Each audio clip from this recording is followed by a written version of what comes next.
The Jake Asman Show will begin shortly.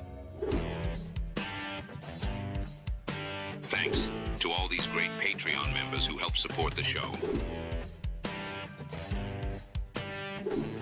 Get your super chats ready. Jake will be here in just a moment. If you love the New York Jets, this is the place to be.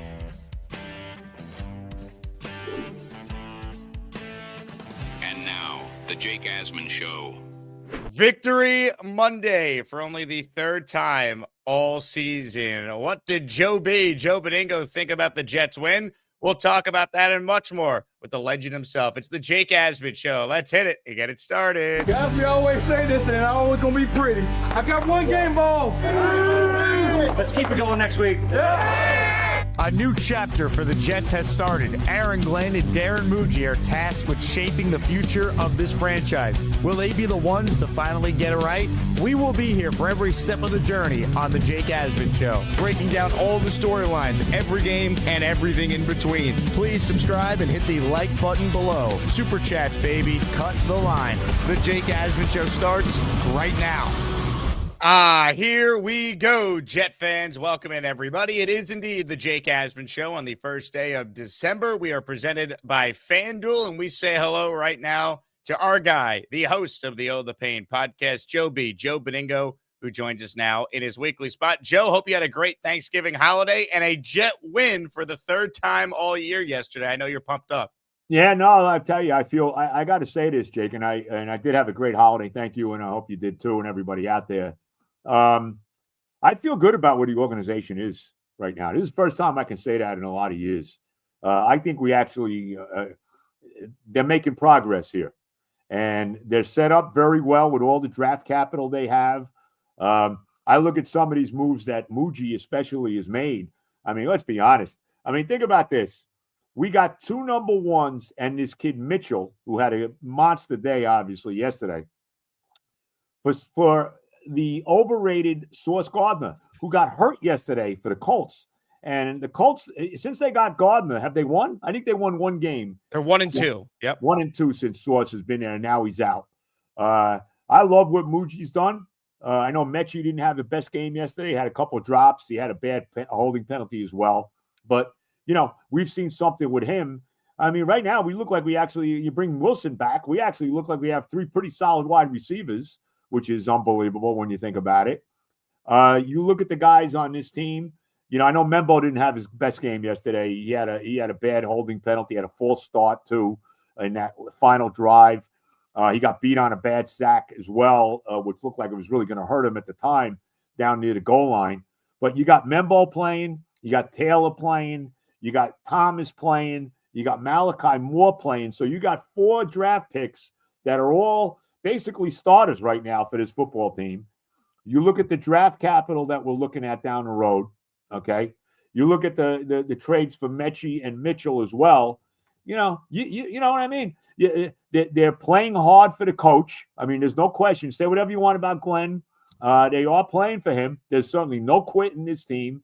The special teams are as good as anybody in football. I mean, I think you look at the Jets special teams right now as a collectively, I mean, you know, the 2 kickers are outstanding. They got 2 terrific return men. You know, the coverage team has been pretty damn good. They recovered that muff fumble Stiggers recovered to set up the first touchdown. You know, I think things are looking up. I really do. It's crazy to say, but I think right now the position this franchise is in is the best it's been in a number of years. You said the special teams, and there's so many things to hit on there. I think Chris Banjo, their coordinator, that's been the best hire that Aaron Glenn has made. You could argue the Jets might only have maybe 1 win right now without their special teams. They won them the Browns game. It was a huge part again and how they won yesterday. They've given them a chance in a lot of these games. This is the best the Jets special teams have looked in years. Yeah, no doubt about it. Well, look, to me, Nick Folk's the best kicker they ever had. They should have never let him go. I mean, that kick yesterday, I got to tell you, I know he missed the one earlier it was actually, I think, a shorter distance than when he missed. Maybe it was a yard shorter. It was a yard shorter. Yeah, 55 he missed. Right.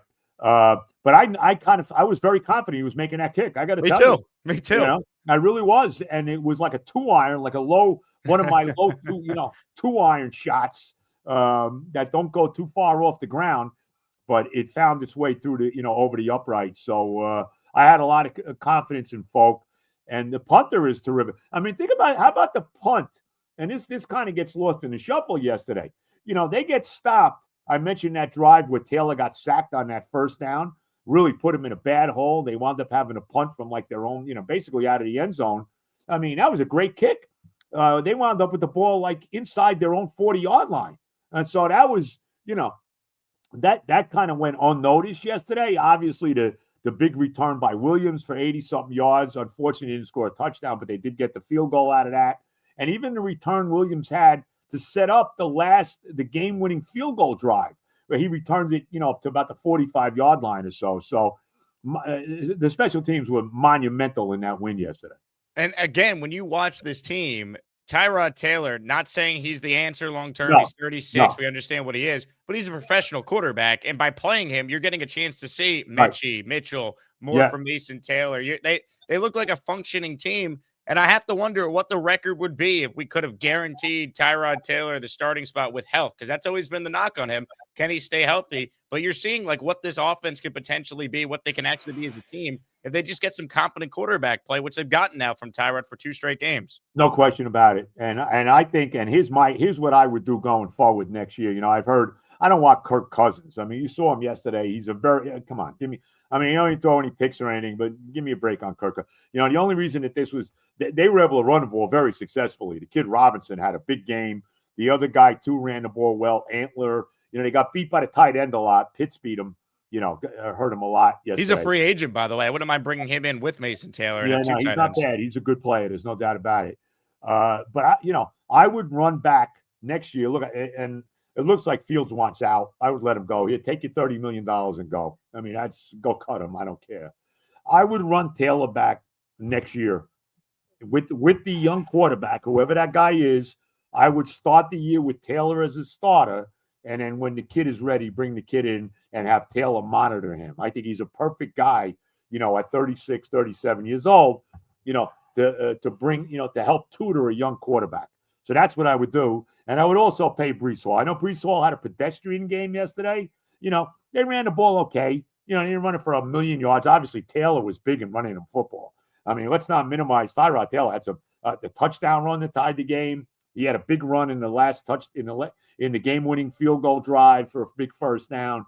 So he ran the ball pretty effectively yesterday. But I would give a 3-year deal to Breece Hall. He's only 25. I would do that with him going forward. I mean, like I said, I feel pretty good about where they are, bro. I got to tell you that. So with the win, there's always the people that say, now we're hurting our draft positioning. You know what? Those people should do their homework, okay, about first picks in the draft. All right, wake up and understand that doesn't mean a freaking thing. Okay. You guys need to understand that I want him to. No, this team needs to learn how to win. This is a young team with young players that are going to be here next year. Okay. Membo and Fassanu and Taylor and Thomas and Moore, all these guys, okay, Tipman, they're going to be here next year. Okay. Jermaine Johnson, McDonald, these guys are going to be on the team next year. They got to learn how to win. I'm not worried where the Jets draft, okay? And if Tennessee stays where they are with the first pick in the draft, all right? I mean, the Jets have Tennessee doesn't need a quarterback. At least I don't think they do. I haven't seen Ward play. They're on a bad team, but whatever. They got rid of the coach and all that. If Tennessee winds up with the number 1 pick, the Jets can bowl them over, okay, with draft pick, with capital to get that number 1 guy if they think whoever it is, Mendoza or Simpson or Moore or, whoever it is. I love Diego Pavia, by the way, at Vanderbilt, but you could probably get him later. But whatever. So, forget about it. Who cares where the Jets? Forget about it. They need to learn how to win games, Stop it already. Wake up and smell the coffee, Jet fans. Isn't it nice to win? Isn't it nice to wake up on a Monday morning with a victory? Come on. And see a competitive football team and see them actually playing like a professional football team? I mean, give me a break. Well, the thing is, too, go ahead. Joe, the Colts losing is nice because, the Right. Jets then benefit from every loss with them. So, look, they're 1-2 since the Sauce trade. And, you look at their schedule down the stretch here. Daniel Jones is banged up with a leg injury.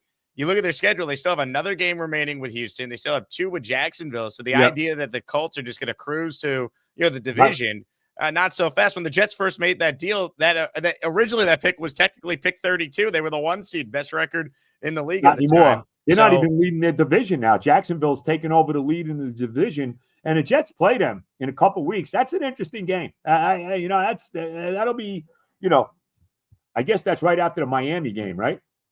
It goes Miami, Jacksonville, New Orleans. So the next 3 games for the Jets all feel very winnable, and they're playing a lot better. And again, there's that fine line of, for the people who want to see losses, but they also want improvement. Well, if you want to see improvement, naturally you're going to win games. To me, if the Jets played hard against New England, they had no quarterback play that night. They played hard against the Ravens. The Brees Hall didn't fumble. That's a totally different game. And to basically validate what we have seen, that really since the Cowboys game, they've been in all these games. They just haven't been able to finish. You are going to start to win some games here if you're validating the improvement we've seen on the field when you play a team like Atlanta at home that you should beat. And they did. So I can't be mad that they're losing. I just think at the end of the day, there's too many unknowns with how many quarterbacks are even going to come out. Where are the Jets going to finish? And the idea they couldn't move up and take someone they like, we don't know how it's going to go. I can't freak out in late November, early December about draft positioning at this point. No, you absolutely cannot. And look, maybe they could actually draft a quarterback this year and still draft a quarterback next year. Right. I mean, so that's, this is the position that Darren Muji, and we got to say Glenn too is obviously involved in, that they have put this team in. I mean, you got to be, you say whatever you want, man. You could be as negative a Jet fan as you want. And obviously there's plenty, obviously over the years to be negative about. But this team is, like I said, for the first time in a long time, they're moving in the right direction. They may actually have a GM. This guy doesn't look like he's John Idzik or Mike McCagnon or even Joe Douglas. I mean, this guy looks like he actually knows what the hell he's doing. So, let's see. And even other guys he brought in, guys like Griggs, guys like Phillips, who have been big players for them on the defensive line. So the kid, even though he was hurt yesterday, what's his name? Brownlee, right? Even Stevens has been a much better player. Let's be honest about it. Even Brandon Stevens has been a much better player since Gardner's been gone. Yeah, I think you look at what they need for next year. I mean, originally it was do we need now 2 corners? But Stevens going to be here. He stabilized things. I think A.Z. Thomas looks like a real starter for them. He does. I agree. Brownlee looks like a big upgrade over whatever version was left of Michael Carter. So, look, they need to improve the safety room. Obviously, they need to fix linebacker. They need better edge depth. But they could use a better pass. Johnson and McDonald just are not consistent pass rushers. They need another guy to go with them. They're not. Them alone is not enough. They're too quiet at times. No question about it. But to your point, I don't think they're that far away pending the quarterback, and that's the unknown, and that's why the tanker crowd just rather lose so they get a clear path to the QB. But we've seen this how many times, the clear path to the QB, it doesn't always translate to what you want it to translate to. There's so much more that goes into it. There is, and just because you have the first pick doesn't mean you're gonna, you got to take the right guy. It's not. I mean, right now Mendoza looks like the guy. Now I think it's going to be very interesting going forward. We're going to get to see him now play big games. He plays Ohio State on. Because their schedule has been very pedestrian. Okay. I mean, let's be honest. Beat Oregon in Oregon. Great win for them. No doubt about it. Great job by him, beating, and then Penn State, this is a down year for Penn State, but still going into Happy Valley and playing is never easy. And for them, he had that great drive to pull that game out. But now you're going to see Mendoza against better competition. You're going to see him against Ohio State on Saturday night, and then going forward, whoever they're playing in the playoffs. So you're going to really get a little better feel about Mendoza. And even the kid at Ohio State saying, now, a lot of people love him. He had a real good game against Michigan. The problem with him, and I'm not saying that he wouldn't be a top NFL quarterback. I don't know that. He's playing on a team that played a very weak schedule. I mean, let's be real about it. I mean, outside of Michigan and Texas early in the year, they really played very, very, the opponents haven't been great. He's on a team where the offensive line, I mean, if you saw the Michigan game, I don't think he got touched the entire game. I don't think they touched him. And you got guys your wide receivers that are wide open all over the place. So it's very hard for me to gauge a guy like that because, he's not exactly making tight throws into tight coverage all the time. So, we'll see. We'll see. But they got to pick the right guy. They have to pick. Look, hopefully they pick the right guy, no matter who it is. And, we'll see how it plays out. But just because you got the first pick in the draft doesn't mean diddly. Let's be honest about it. Yeah, I mean, and we don't even know which quarterbacks are definitively coming out, right? Like Spain's a guy that's for 2027 at this point. Same with Arch Manning. And then you look at the guys this year, it feels like it's Mendoza, Ty Simpson, and if Dante Moore from Oregon comes out, I'm very interested in him. But we got to see if these guys come out. Once the season ends, the next biggest day for the New York Jets is January 15th, because that's when these college QBs have to declare whether or not they're going to come out or not. Let me just say this too. I love the kid at Vanderbilt, Pavia. Okay. Yeah. I mean, Vanderbilt has been a disaster in the SEC for years. They're 10-2. They blew out Tennessee the other day. Pavia was phenomenal. Not only did he throw for a couple touchdowns, he ran for about 130 yards. I think it was actually more than that, like 160 yards in the game. I mean, this kid's a winner. Keep an eye on this kid. He's small, so he's probably not going to be a first-round pick. He should be in New York for the Heisman ceremony. He probably won't get it, but he should be. I'll tell you, man, I could see, the Jets could take their guy in the first round, and if Pavia is hanging around in the third or fourth round, I would take a flyer on him too. I would.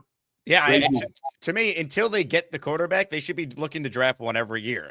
There's no reason not to when you have all the picks they have anyway. And you could do what the Redskins did. They took RG3, and then they still drafted Kirk Cousins in the same draft. Back-to-back years, the Niners went from Trey Lance, and then they used another pick on Brock Purdy. They need to be proactive figuring out quarterback, because they don't lack some talent on this team, especially on offense. You look at the offensive line in place for next year. That's encouraging. Garrett Wilson, A.D. Mitchell, John Mechie, Mason Taylor. They can add another receiver to that room. You bring back Brees. Like, you got Allen. Not that far away with the right quarterback. That's really what it all comes down to. That's it. That's the bottom line, bro. Getting the right QB. And like I said, I think you got to feel pretty good that this administration, if you will, is going to make the right move. I mean, like I said, you look what Muji's done so far. He's looks like he's got an idea about personnel. I mean, the fact that he got this guy Mitchell, and I heard Glenn talking about it the other day, that they had their eye on Mitchell for a long time. So give this guy some credit, man. Give him credit. It looks like we might finally have a general manager that's head's not up his ass. How about that? Jets right now have pick 7 that's their own. Pick 23, that's the Colts pick. Pick 38, that's their own second, and pick 48, that is the Cowboys' second. So that is 4 picks inside the top 50, a home run draft, and you're set up pending, obviously, what they do at quarterback going forward. And then in the next year, you got 3 number 1s and what, 2 number 2s next year too? Right? So the following year they'll have 3 number 1s and their own number 2. So they'd have 4 premium. That's right, their own number. That's right, just 1 number 2. The number 2 is from Dallas is this year. Right, that's right. And by the way, like, look what's happening to the Colts. Who's to say that next year, God forbid, there's an injury to Dak Prescott or Jordan Love, they get the better of whatever first-round pick ends up working out for them between Green Bay and Dallas. You never know a year from now how things are going to go in that department. Right. No, you're right, bro. You're right. And I'll tell you, I'm happy for Quinnen Williams. He's actually playing well. The Cowboys have been red hot. He's been good. Good for him. I mean, I got no problem with that. Well said. Now, Joe, we've been talking quarterbacks. How about this for a giveaway across both my shows today? We're going with the legend, the OG, Joe Namath signed helmet up for grabs today on the show. So if anyone wants to enter, you could gift the community a channel membership or send in a $10 super chat for 2 raffle entries. And we'll combine both shows today and raffle this one away. Broadway Joe on Joe B Day here on the show. I don't know if it's Joe B Day, but yeah, got a lot. Joe, I've met Joe a number of times. Got a bunch of autographs of him all over down here. You can't see them all, but they're all over the place. I'll say that. Love it. All right, some super chats here. If you want your comment read to Joe, now's the time. Dan writes in, any concern the Falcons could jump us in draft standings? I think the Rams will draft a quarterback with their pick from Atlanta to sit behind Stafford. By the way, think of the Falcons situation. They're bad. Their quarterback Penix is out and probably going to miss part of next year already, and they don't even have their own first-round pick. Yeah. I'm not, like I said, none of it concerns me. I'm really not concerned about it. It doesn't matter where they pick. It matters who you pick. So I'm not worried about it. I'm really not. Dan also follows up and goes, Indy's going to lose to Jacksonville twice, Seattle, San Fran, and Houston again, and finish 8-9. Okay, good. We'll take that. Good. The better, the lower the lower that pick is, the higher that pick is, the better. I mean, I don't know if it's going to be that bad. Who do they play next? Indy? Do we know? I don't even know who they play. Let's see. I know that is the order that is the list of their remaining opponents. So here play Jacksonville next week already. I don't know. Yeah, here's their order. It's Jacksonville in Jacksonville next week, then at Seattle, home San Fran, home against Jacksonville, and then at Houston to finish the year. Wow, that's a tough schedule. They could lose them all. I don't know if they will, but they could. That's a tough schedule for them. There's no doubt about it. Very tough. I mean, that pick could be like pick 18 if they just miss the playoffs. Like that's crazy. Yep. Fighter Jet writes in, Steelers friend read a rumor Tomlin might want out. Saw a video of Steelers fans chanting to fire Tomlin. If he becomes available, do you drop Glenn and hire Tomlin? No, you can't. Not now. No. I really believe they're building something. And at this point now, you're going to run it with Glenn. They're not bringing Tomlin in. Glenn's going to be the coach. So forget about that. Whether you want that or not, it's not happening. Glenn's going to be here certainly through next year and probably through the next 2 drafts. So it's a fantasy to think that. If it was last year with Tom, that's a different story. Now forget it. Glenn's the Giants should hire Tomlin if he ever becomes available. Right. The Giants should hire Tomlin. I agree with that. Man with a rake says, why would you not play Brady Cook? Great opportunity to see if he's real in these games, which mean nothing. You could. I want to win some games. I honestly, I'm not looking to see what Brady Cook is, to be honest. If they do, that's fine. You want to do that? I want to win games. Taylor gives you the chance to win. That's the bottom line. Maybe the last couple games, you could give Cook a look if you want at that point. Look, I'll say this. If Taylor gets hurt, Cook should play. Agreed. Now, this was something I wanted to bring up to you. So Fields spoke this past week, said that he was surprised that he was benched. He didn't anticipate it, which I joked, well, that's part of the reason why you were benched, because you have terrible anticipation. But he also was asked about potentially being used in like a wildcat package. And he said he would be against it because he'd be concerned coming in off the bench cold because of soft tissue injuries. And I saw those quotes and I said, this is why it was never going to work with him. The guy's not a leader. Like, his answer should have been, this team's paying me $30 million guaranteed. I'm a team captain. Whatever the team needs, I'll do it. Even if he doesn't mean it, that's what he's supposed to say. So I'm completely out on Fields. He should not be here. I don't care if he's the backup quarterback. He shouldn't be here next year. There's no way. Well, he shouldn't be here now. I would get rid of him now. Just make Cook the number 2 and dump Fields. I mean, why not? I mean, I would do that. If he don't want to be here, he don't want to be part of the team that's paying him, that he got $30 million guaranteed. He stole $30 million guaranteed from, then just see you. Take your money and go. Here's the next thing I wanted to bring to your attention. What was the Benigno reaction to one of the dumbest penalties I think we've seen in a while from Prairie Ball? And how bad? See, this is the one area now which still Glenn needs to work on. And that is stuff like that. And why McCrary Ball stayed in the game, I have no idea. That was going to be a 15-yard penalty on Atlanta.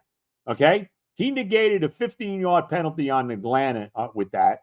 And they wound up going down and scoring a touchdown, the go-ahead touchdown there, if I'm not mistaken. So, we can't have – I mean, that's just – what are you doing? I mean, what are you doing? Ridiculous. It really is ridiculous. And again, like, I know Nick Folk hit the kick and he bailed them out, but Glenn makes you nervous at the end of these games, because what are they doing with 12 seconds left at that point? Even putting themselves in a position where you're dropping back to throw, or you commit the false start penalty. Right. That was poorly handled at the end of the game. That needs to be, look, they're playing hard for him. That needs to be straightened out. They didn't turn the ball over. That was a good job. No turnovers yesterday. They need to straighten out these penalties. There was a number of holding penalties that hurt them. Mechie had a big holding penalty that killed the drive. Yep. You had those Membo had a holding penalty in the game. You had those false starts that you had on that final drive of the game. That's an area where Glenn needs to straighten things out. And this guy Ball, I know he talked to him on the sideline. You saw him talking to him. Yeah, he needs to sit when you do crap like that. You just cannot have that kind of nonsense happening. You just can't have it happen. Totally agree. And you know what? If you need to cut him, you cut him. Look what happened. He cut Isaiah Williams, and ever since he's come back, he's been nothing but tremendous for them. It- Let's be honest about it. It's stunning. Joe, I've never seen a guy that looked as bad as he did and made some of the killer mistakes that he did actually like not only like come back and be good. This guy's been great. Like we were all so wrong about Isaiah Williams. It's amazing. Yep. He's been in all 3 games that they have won this year. Isaiah Williams has been instrumental in every one of them. Yep. And Kene Nwanu, when he plays, when he's healthy, he's like the best returner in the league. Well, in his own right. They didn't even kick to him. I mean, he didn't touch the ball yesterday, did he? I don't think he did. They don't want to kick to him. So good. Keep kicking it to the other guy. I mean, that's a tremendous 1-2 punch as far as the return game is concerned. Yeah. And you brought up the coverage units. I mean, Quantez Stiggers has been one of the best gunners in the league this year. So you got him. Yeah. I mean, McNamara should be a Pro Bowl punter. He's been the best punter in the league. He's amazing. He set up the turnover in the first place on the buff punt by pinning them inside the 5-yard line. No doubt about it. And again, even that final punt he had, off the goal line, I was worried they're going to get the ball like in midfield or better. And they wound up getting the ball on about their own 35-yard line, something like that, and then went 3 and out. I mean, three incomplete passes. How about that with the defense? Now, a couple of them they dropped. There was one drop for sure in that last drive by Atlanta. But, they're competing, bro. To me, again, the biggest positive for Aaron Glenn is that he has this team playing their ass off. There is no question about that. 100%. That to me is the most redeeming quality, and there's other things he's obviously got to improve on. But we like Joe. I had calls on this show from people that are diehard fans that love the Jets. They were betting me on the Jets finishing 0-17. That's how bad it looked. That they actually felt comfortable wagering $100 on them finishing winless. So to go from that to at least they won 3 of 5. They're in these games. They're showing improvement. It's not nothing. It's not everything. Obviously, there's a long way to go, but. Glenn in his first year has definitely come a long way from where it was at the beginning when we were comparing him to Gase and Ulbrich, and it was totally fair because that's how bad it was the first 7 games. No question about it. But again, and I've cautioned this many times, some of the great coaches of all time, Jimmy Johnson, 1-15 his first year with the Cowboys. Bill Parcells, 3-12-1 his first year with the Giants. Bill Belichick, you look at his first year in Cleveland, the Cleveland tenure to begin with, even though they did make the playoffs one year. Look at his first year in New England; they were 5-11. It doesn't mean much. I mean, we've seen too many guys just because you have a bad first year. Dan Campbell, his first year in Detroit. So, there's a lot of examples of guys who didn't get off to the greatest start in their coaching careers and turned it around very quickly, very quickly. Super Chats cut the line again. We got a Joe Namath signed helmet up for grabs on the show today. And if you don't win, raffle 51, as it always is. Our weekly raffle series will be on our show tomorrow morning, every Tuesday. We have 3 top prizes this week, Joe. A signed Revis jersey, a signed LaDainian Tomlinson Jets jersey, and a signed CJ Mosley helmet. There's only one LT, really. But, LaDainian was a very good player. He was a good player for us. He was. Great player for the Chargers, good player for us. Yep, no doubt about it. Let's see. Sean with a super chat. He goes, "Hey, Joe B, big fan. Do you think we'll become a playoff team again?" At some point. Yeah. Maybe next year. Who knows? Who knows if we get the right quarterback next year, what happens? I don't know. At some point, I mean, hopefully I'm on the earth for that. But, like I said, I feel very good about the organization right now. I have to tell you that. I mean, it's hard for me. It's hard to believe, you're sitting here at 3-9. But I do. I feel pretty good about where the organization is. And you felt this way even before some of the wins started to come too. The trades really bought you back into what they're building here. The trades were brilliant. I mean, say whatever you want. I mean, let's be honest.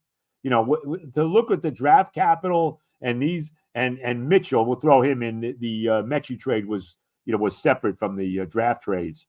To look at those deals and see what they got for what they gave up. An overrated, let's be honest, Sauce Gardner is so damn overrated, it's unbelievable. I mean, can we admit that now? I mean, he's got a nice nickname and all of that. He never gets an interception. Now he's hurt with the Colts. Quinton Williams was a solid player. I don't think he ever got to the point that we thought he should have with us. He's happy. He wanted out. He's happy in Dallas. Were we winning anything with these guys? No. So that really, those trades really, really woke me up, about Darren Muji and Glenn. I mean, they really did because nobody saw them coming, bro. Nobody saw Sauce Gardner getting traded. Let's be real. And right now that trade looks pretty damn good. I'll tell you that. And especially when you throw Mitchell in the deal, I mean, seriously, all the in-season trades for the players they made, even going back to the summer, Phillips, Briggs, the Brownlee trade in late Yep. September, the Yeah. deadline deals. You're getting Mitchell, you're getting Mechie as throw-ins to these trades. I mean, it's all really encouraging. You got 4 draft picks that are all starters right now. Yep. 4 of them. And Membo's been good. Like, he had a bad game yesterday. He did not have his best game yesterday. That was probably the first time he actually has looked like a rookie all year. Yes. He's been so good before then. He had a tough day yesterday, and they still wound up winning the game. So, this one is from Sean, who says everyone on our special team should be brought back again. Agreed. Yeah. Oh, 100%. They got great special teams. No doubt about it. And they should have never let Nick Folk go. It's amazing he's still hitting game-winning kicks for the Jets. It's crazy. Yeah, 57 yarders. I mean, come on. Yeah. And I was happy to see Glenn give him a game ball yesterday. He deserved the game ball. They were teammates in Dallas briefly, which is crazy to think about at the end of Glenn's career. Yeah, yeah. I think didn't Tyrod play with Glenn too at some point? Somebody asked me about that after the game. Maybe it was Folk. He might have been talking about Folk. Yeah, I think it was Nick Folk you're referring to. Yeah. Yep. K&D says, damn, Joe, you really feel that way about Sauce?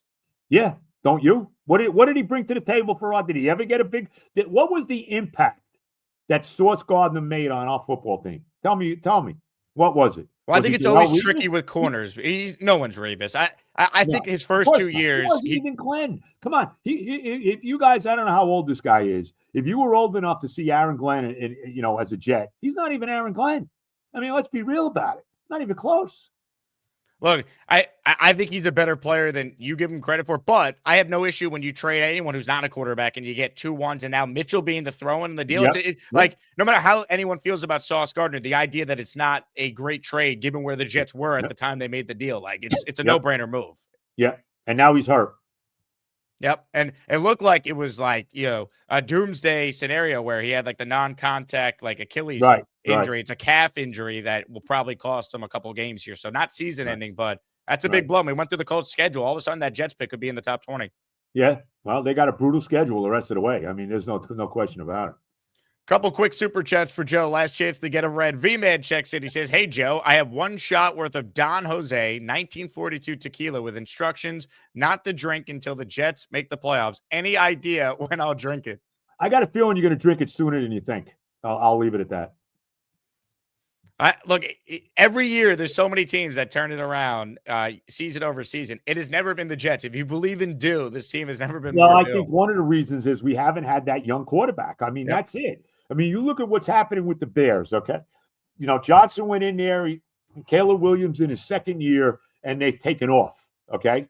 Now, all of a sudden, you got a young quarterback with a coach that looks like he knows what he's doing, and look what they're doing. I mean, boom, they're taking off with a second-year quarterback. Who's the other team that's happening with? There's another team in the league where the second-year quarterback is, Drake May. Drake May, right? May and Vrabel, right? Okay, so now you got a second-year quarterback. You got the first year. Well, he's not a rookie head coach, but a first-year head coach with the Patriots, and look at what they're doing. You know what I'm saying? So you get that right young quarterback in here, and look, I don't know if Aaron Glenn's going to be a quarterback whisperer, but he doesn't have to be, as long as the offensive coordinator, Engstrom, or whoever's going to be the guy tutoring this guy. And you keep a guy like Tyrod Taylor, who I think would be a tremendous tutor to a young quarterback. I think you got to bring him back. I really do. I agree. To me, Joe, Tyrod, sign another veteran because we know Tyrod. Like, I want to replicate similar to what the Giants did before they had Dart in the fold. Yeah. 2 vets, and then you get the rookie, and you're built out to have, a veteran options in case the rookie's not ready to play or if there's some injuries. Right. So I'm with you there. Couple more for Joe, and then I got to get your thoughts on the Lane Kiffin situation. Oh, I got a lot to say. Who in your family went to Ole Miss? I know there's an Ole Miss connection. Don't go in there. It is my wife's niece's daughter goes there. She's in her second year at Ole Miss. They were what a piece of crap this guy is. And he's been like this is typical of him. Yeah. Right? He's a drama queen. This has been going on for weeks with Kiffin. For weeks. If I was Ole Miss, I would have dumped him weeks ago. And how about the balls on this guy that he actually wanted to stay and coach the playoff games with Ole Miss, right? Are you kidding? kick his ass out the goddamn door. Do you want to go to LSU? And you know what's going to happen. Get ready, LSU fans, because what's going to happen in 2 or 3 years is he's going to decide, I don't want to be here anymore. And some NFL team is going to come calling, and he's going to leave to go to the NFL. Guaranteed that's going to happen, you know? And this crap that, he was praying, get the hell out of here. He was praying. He was praying LSU was going to throw a little more money in the deal. I mean, let's not kid ourselves. I'm rooting hard for Ole Miss. Their defensive coordinator, Golden's going to take over. And let me say this, too, about this committee. Don't be hosing Ole Miss because their coach decided to take off. That's not their fault. That's not these kids' fault. They went 11-1 in the toughest league in the country, okay? They beat Oklahoma, who's going to the who's going to be going to the the tournament anyway. Yep. They lost a tough game to Georgia where they had the lead in the fourth quarter. That's their only loss. They're a legitimate playoff team that they won't be in the top 4. They won't get a bye, but they should be hosting a first-round playoff game at home. No question about it. It's just terrible that it's even allowed, and it's on college football to do something about it because, in the don't. NFL, this would never happen because you're not allowed to talk to any coach that's currently employed by a team if they're in the playoffs. Of course, there's rules. They allow that. The NCAA is screwed up for many reasons. I mean, the fact that, look, I don't mind that they pay these kids. They should get paid, okay? They should have been getting paid for years. But I don't know if a kid should be making $5-6 million a year in college football. Should get money. Pay him a couple $100,000 a year. I got no problem with that. They shouldn't be getting millions, right? And you should not be able. I mean, how many kids? These guys in college football for 6 years that have played for 5 different schools. Every year, it's like professional sports, unrestricted free agency. Every year you can go to a different team. It's ridiculous. That needs to be straightened out. It really does. Super chats here. B Height says, "How about Azareye'h Thomas open field tackle yesterday? Yes, Love to see it." Yeah, was that on Robinson? I think it was. It was early in the game. I forget the player. I forget who it was, but yeah. No, look, I think Thomas is a player, and keep playing him. And that's what I'm saying. You got 4 of our draft choices that are starting for this team. How many times has that happened over the years with this franchise? Right? Let's be honest about it. Malachi Moore led them in tackles yesterday for what it's worth. He's been getting better. I still think they need 2 safeties, but I like that he's playing and making okay. Plays. Tony Adams had a decent game too. He had a nice sack. He did get hurt. He had a sack early on in the game on a blitz. Michael Clemens had a sack yesterday. I couldn't believe my eyes. That's right. Was that his first career sack? It felt like it. He actually, that's the first play I can remember him making. That's a positive play since you remember the game in London. He drew the holding penalty that was in the end zone. So it was a safety. Right. Michael Clemens. How this guy's still on the team is this. He has to have pictures of Woody Johnson in compromising positions. I mean, I don't get it. I really don't. How about Alan Lazard's great catch yesterday? Oh, my God. How about that, kid? We forgot about that. The ball gets tipped in the air. That was a big first down.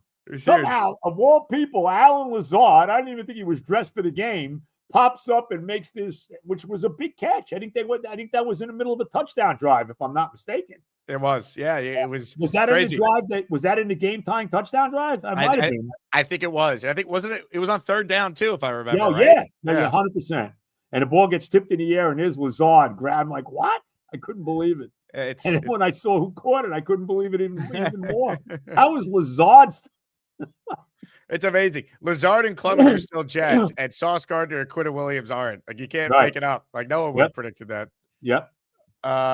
Couple more for you, Joe. Michael writes in. Shout out to Michael Levinson. This is 5 raffle entries with a $20 super chat here. Hi, Joe. Met you and Jake over the summer at the Hackensack Brewery. Thank you both for taking the time to take a picture with me. If Moore and Simpson both go back, are we really giving up the world for Mendoza? If Moore and Simpson go back, I don't know. I don't know what they're doing. I tell you, the guy I like the most is Arch Manning. I'm going to tell you. I don't think he's coming out though, Joe. No, well, you wonder. You wonder if the Saints had the first pick, he might come out because I could see his grandfather wanting him to go and straighten out his legacy with the Saints, which wasn't very good because he was on a bad team. Archie Manning. But to me, he's the guy. He's gotten better and better. Terrific game the other night against Texas A&M. They knocked off the undefeated Aggies the other night. I think Texas, even with 3 losses, should be in the playoff, to be very honest. Who would you put them in over, right? Because that's the debate. How many SEC teams would get in? I'm going to give you because I've been doing this. I'm all over the college football, bro. I mean, I was locked in all weekend, and I've been all year, and for years, but more so this year than ever. Okay, here's the teams. As far as I'm concerned, the 3 Big Ten teams: Indiana, Ohio State, Oregon. In.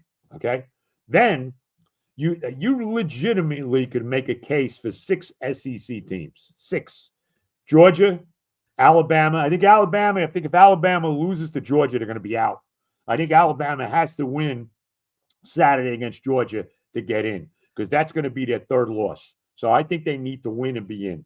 But regardless of that, Alabama, Georgia, Ole Miss, Texas A&M, Vanderbilt, Texas, Oklahoma, to me, all should be in. All of them playing in the toughest league in the country. That's 6 teams from the SEC.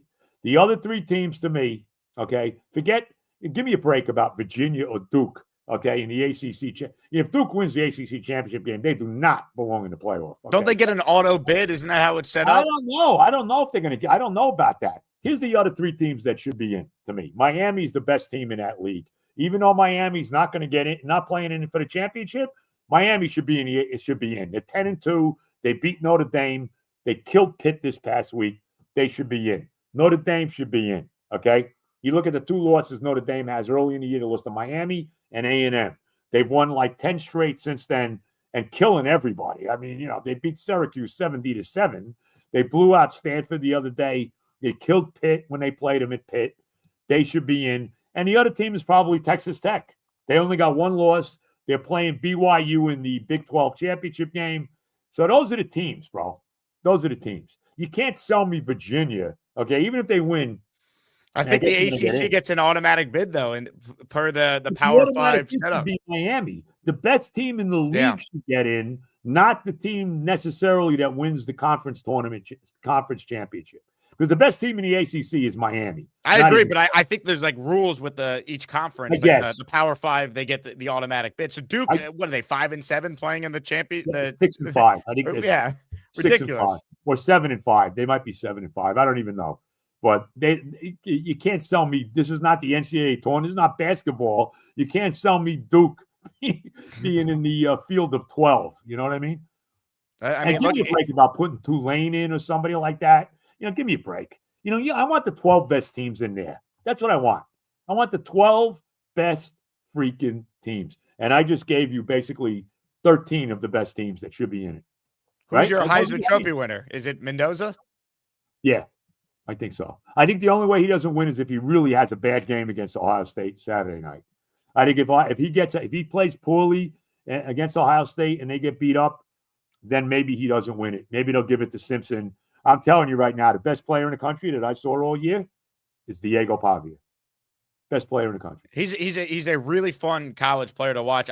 He's probably I saw some projections like a 3rd or a 4th round pick because he's 5'11". He doesn't have the size. That's okay. I would take him anyway. If I'm the Jets and he's in the 4th round, even if you took Mendoza, I'd take him too.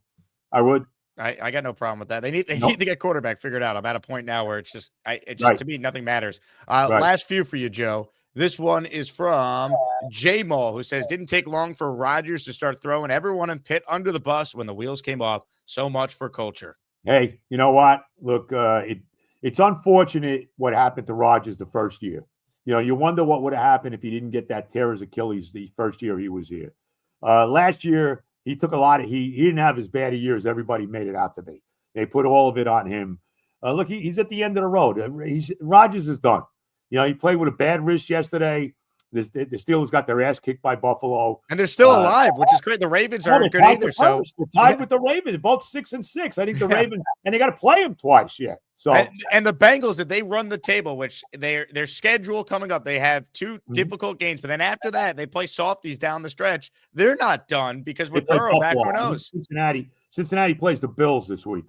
Correct. And they have one other difficult game after that, which I forget off the top of my head. But then after that, they play like 3 bad teams to end. All of a sudden, they run the table. They're actually right there for the division with Pittsburgh and Baltimore.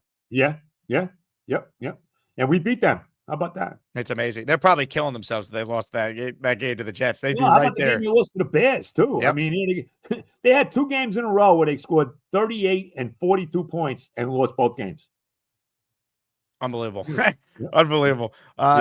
Jay Petito in the raffle for one. He gifted a membership. Man with a Rake in our raffle for one. For those tuning in late, it is a big one today on the show to sign Broadway Joe helmet up for grabs at the end. This one is from Sean. He agrees with you, Joe. He says, I agree on extending Tyrod. He's a capable backup still.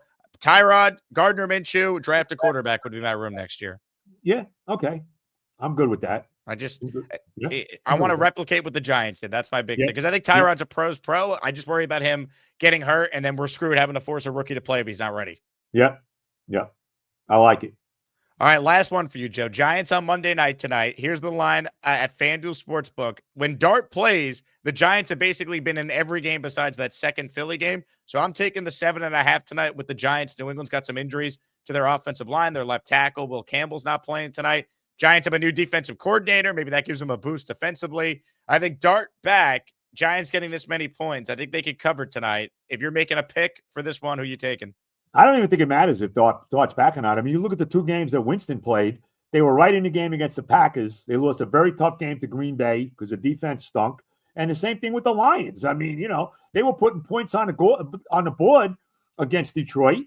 And again, the defense, wound up blowing the game for them. So even if Jameis Winston starts tonight, I give the Giants more than a puncher's chance in this game. I'm worried about the defense. Look, New England's due to lose. I mean, is New England just going to run the table the rest of the year and go 15-2? I mean, I find that hard to believe. And here's the other thing, too. The Giants have a history of playing the Patriots well. They beat them in 2 Super Bowls. I know that's a, different world ago, but still. So I give the Giants, I would take the Giants in the points in this game. Yes, 100%. Yep. I'm right there with you. Joe, enjoy the first day of December. I mean, it's a little cold out there, but it looks like there's some sun in the forecast. What's the temperature got to be to get you on the golf course this week? It's funny. I played the day before Thanksgiving. It was like 60 degrees, and I got out. What a great day it was. Played 18 holes. Fabulous. I was very happy I got out that day. Look, if it was 45 and no wind and sun, I could play. I could play. I don't know about my wife playing, but I could play. I'd give it a shot. But I think it's a little too cold today. Plus I got too much. Today's no good, and I think tomorrow is going to be a crummy weather day. So, Well, I hope you can get out there at least one more time before the end of the year if the weather cooperates. Maybe if we catch the right day, maybe. We'll see. Love it. Joe, all the love. Appreciate you. And tell everyone about Oh the Pain. When is the episode dropping today? We did it already. It'll be out sometime later on, probably late this afternoon, sometime in that area. Love it. I will be listening. Joe, you're the best. Appreciate you coming on. Bro, God bless. All the love. Be well. All the love, ladies and gentlemen. The great Joe Benigno with us in his weekly spot on the show. Hit the like button, comments, questions, super chats. They will cut the line.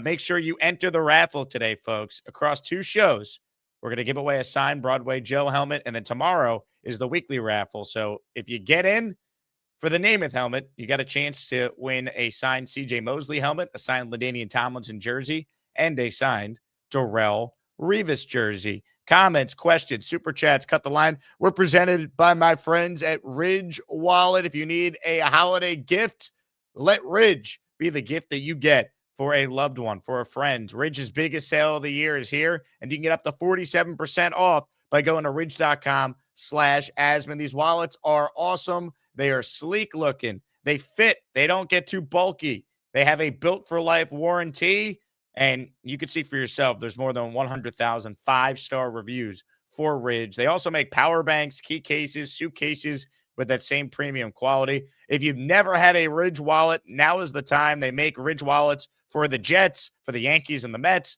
They got every NFL and Major League Baseball team. They have a bunch of college teams, so you could roll into your holiday season with a Ridge wallet. Check it out. Promo code Asman at checkout when you do.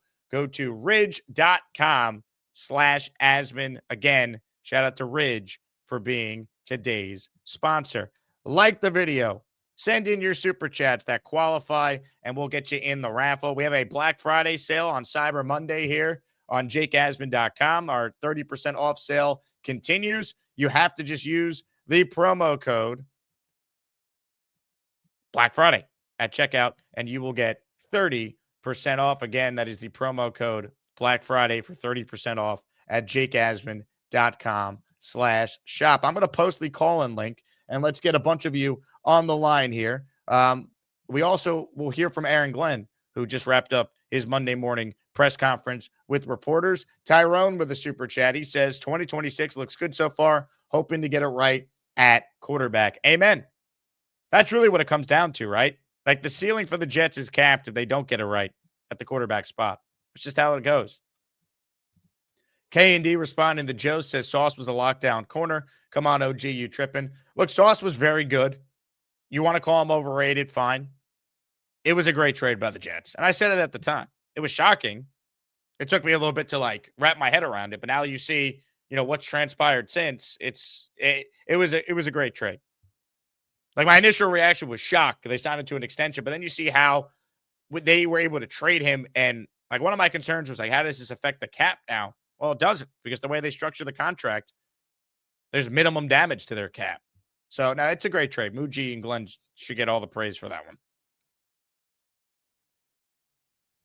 Comments, questions, super chats. Hey, happy birthday to Addison. Addison Martinez is celebrating a birthday today in the community. So we're happy for Addie. I'm posting the call-in link right now. We are going to get to all your calls on the Gusbuster Umbrella Hotline. But right now, let's listen in to the head coach of the New York Jets. This was Aaron Glenn moments ago. Comes to injuries, TA is still the only one with the groin, and we'll see exactly how he is later on today, along with other guys who had, possible nicks and necks when it comes to the game.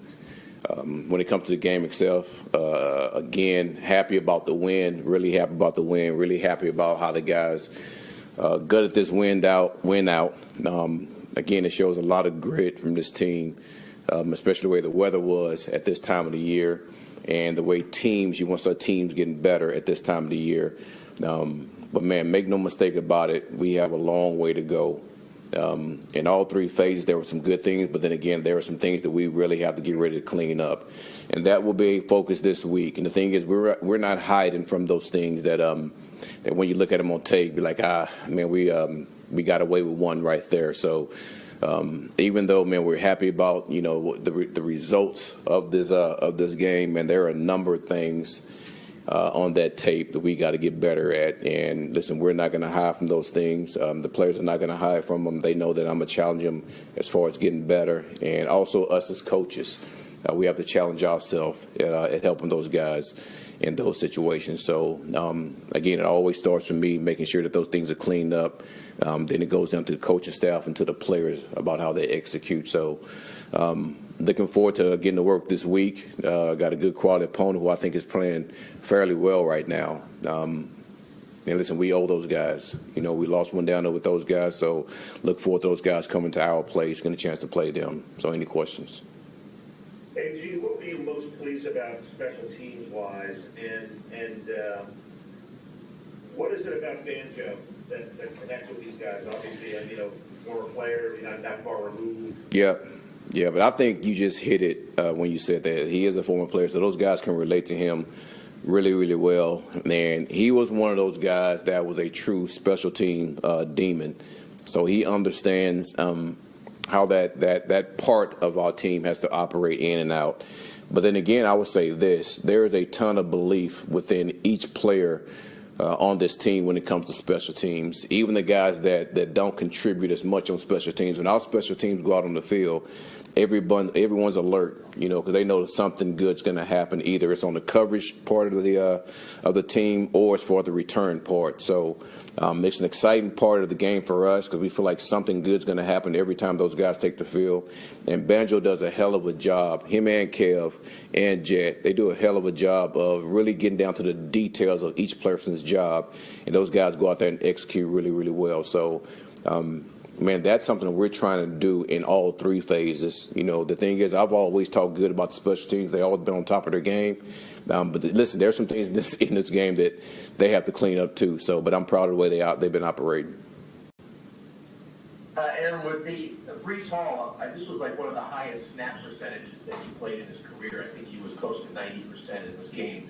What was it that, and I think he played a lot of third down. Yeah. What was it that led to so much, essentially he was an every down back for you? What went into that? Well, you guys got pissed at me last week for him not playing. No, I'm just No. It's there are a number of things. Here's what. Real quick, big adjustment by the coaching staff to play Breece Hall on third down. Good job. That's learning. Love it. We know within this offense is when it comes to the two receivers, when it comes to Mason, when it comes to Breece, we have to do everything we can to try to get those guys the ball. And this game plan was really based around the matchups when it comes to that. So we felt like the matchup with Breece in certain situations, for certain down and distance, was going to give us a opportunity to create some explosive plays. So he was a huge part of what we were doing when it came to that. And I would say the other three dynamic players too, Mechie, AD, and Mason, all those guys. And then we had some complementary plays for the other guys also, which that was really showed up quite a bit. Rucker called some big passes in this game, which was good. Lazard caught a huge pass that helped us along the way to be able to get that game-winning field goal. So, man, listen, anytime we can try to get the ball in his hands, we know that we have a good chance of doing something great. Aaron, you talked about Isaiah Williams and the redemption story and stuff like that. What made you want to bring him back? Because I think everybody thought when he was released, he was released. Yeah, well, I think I told you guys from the beginning, we were together in Detroit. And, man, there are a number of good things that you saw from him then. And I remember us hoping that he wouldn't get picked up when we did release him in Detroit. Think we would get him right back. And Cincinnati picked him up, and he was on their squad for a while. I know the background of this player. I know how hard he works. Listen, I know he made mistakes early on, but I truly believe in this player.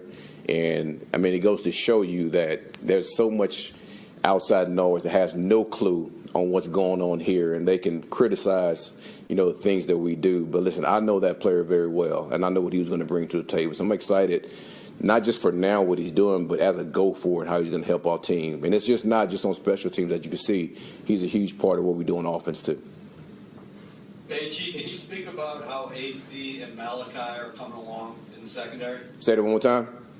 Can you speak about AZ and Malachi more, how they're both coming along in the secondary? Listen, it is critical for those two guys to get as many reps as they can.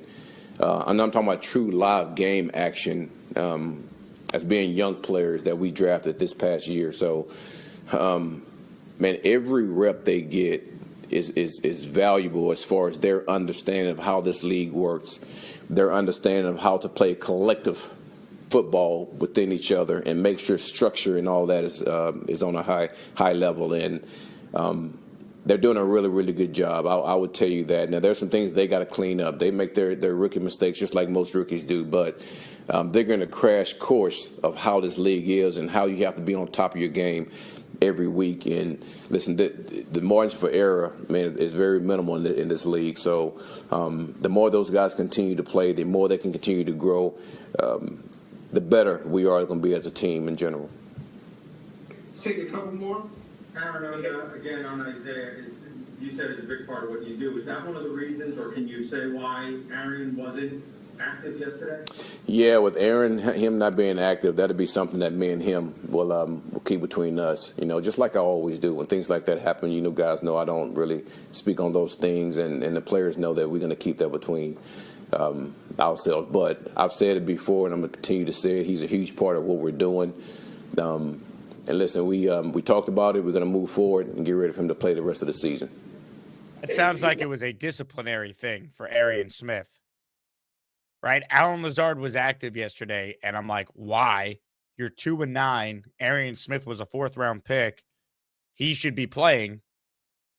But based on those comments there, it sounds like something happened with Smith, and it was disciplinary, which is interesting because that obviously changes what the conversation was centered around going into the game. So that's something worth noting. Aaron, we were talking to Justin Fields last week. We're watching Aaron Glenn's presser from this morning. Your calls are coming up next.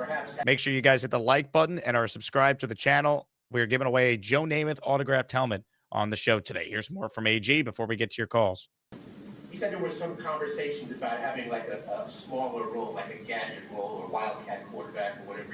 He said he kind of had mixed feelings about that because he wants to help the team, but at the same time, he had experience in Pittsburgh where he got some soft tissue injuries going into the game cold. I wondered if you could add some context to that, like how deep did you talk about using him in that role, and what was your response to his response? Yeah, just like I said with the situation with Aaron, when it comes to schematics, when it comes to things like when I talk to the players, I never let those things out openly to anybody. Listen, Justin's a huge part of what we're doing. I mean, if Tyra goes down, he's going to be the guy, and he knows that. So anything that we do with him as far as game prep, listen, we keep those things inside, within what we're doing. So, and he understands that. And listen, he's a team guy. I will tell you that. And I hope that answers your question. He's the ultimate team guy, and whatever he can do to help the team, he will. I don't know if I'm buying that based on Fields' comments, but Glenn's doing the right thing by publicly backing his quarterback, who we might need again if Tyra does get hurt. Two more. How did they cut Mark? Aaron, the last drive, did you have a number in mind where you're trying to get for Nick? Because you got to the 33, and then you went out again, and I think you got the penalty after that. What was your thinking there on that last drive where you wanted to get to? Once we got to the 33, I was very, very confident in him making that kick. Then obviously we had the offsides penalty, and it got us to the 38. And at that point, I think we had like 12 seconds left on the clock. But I think Atlanta did a really good job of not allowing us to get a quick 5-yard out.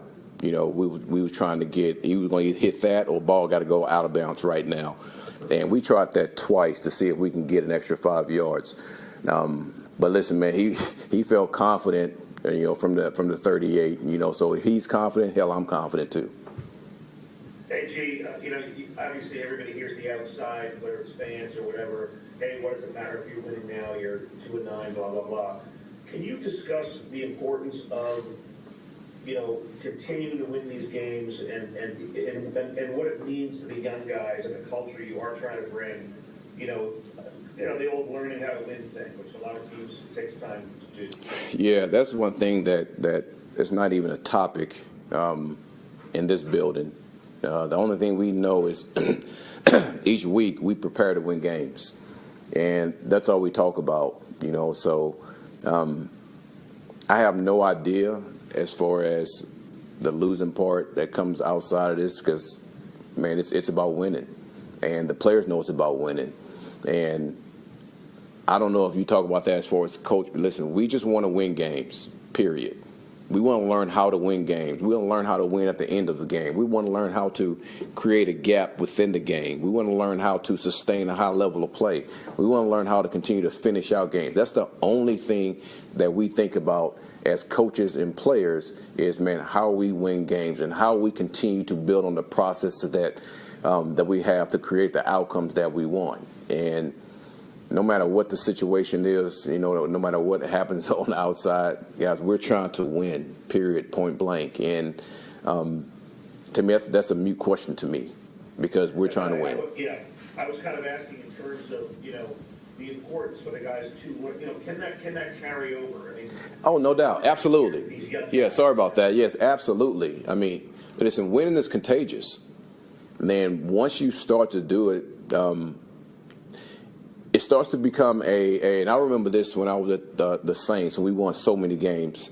It got to a point to where it wasn't a question if we was going to win or not. The question was how many points we was going to win by. And that tends to happen once you start to sustain a level of winning. And again, I said this a long time ago. That's one thing I learned in New Orleans is how to sustain winning. And once you, Drew Brees, Hall of Fame quarterback, he's not wrong, but you got to get the quarterback. Like, that's all part of this too. He was in New Orleans with Drew Brees, who's a first ballot Hall of Famer. Get to that point, that's when the players start to think, man, listen, yes, we're going to win the game. It's just how many points we're going to win by. Or is it going to be a close game? Is it going to be one of those games we have to we're going to win by 20 points? Is it going to be one of the games we have to kick a game-winning field goal? That becomes the only thought process. And that's a good feeling to have when players just feel like, listen, we're going to win. It's just a matter of how many points you're going to win by. Thank you, everyone. All right, that's Aaron Glenn, Monday Morning Presser. Smash the like button, baby. We are presented by FanDuel Sportsbook. Giants and Pats tonight.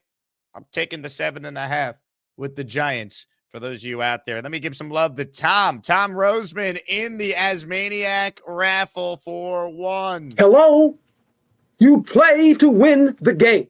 Today we play to win a signed Joe Namath helmet. Let's get December off with a bang. It's the holiday season. Ho, ho, ho, big cho. Tyrone says 2026 looks good so far, hoping to get the right quarterback. That's what it always comes down to. Can the Jets finally get the quarterback right? That's it. That's the bottom line.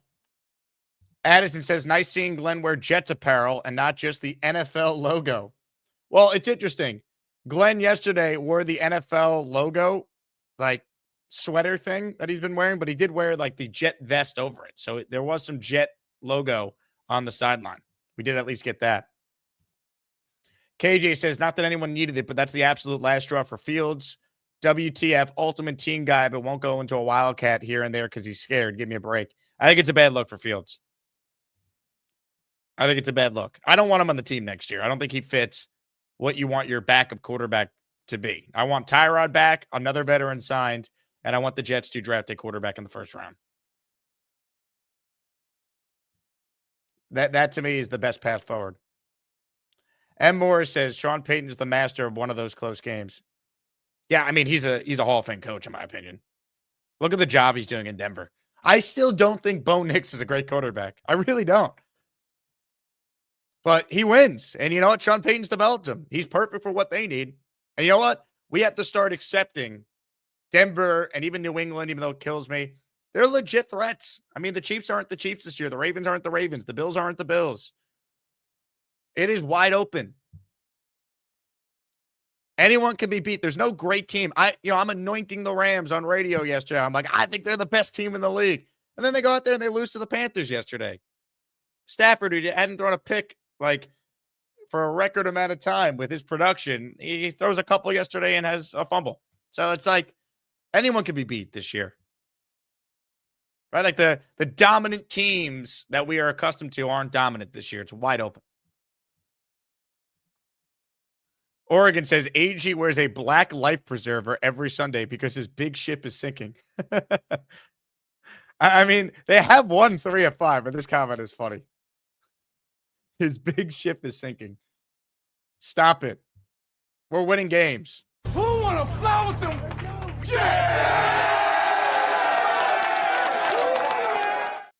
Unbelievable.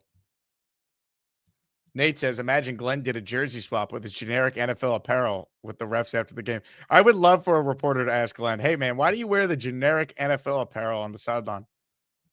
Also, isn't that on like the Jets PR to get the coach something that says Jets on it, right? Like they don't make whatever that version of the vest thing that he's wearing in Jet paraphernalia. Like I don't quite understand that.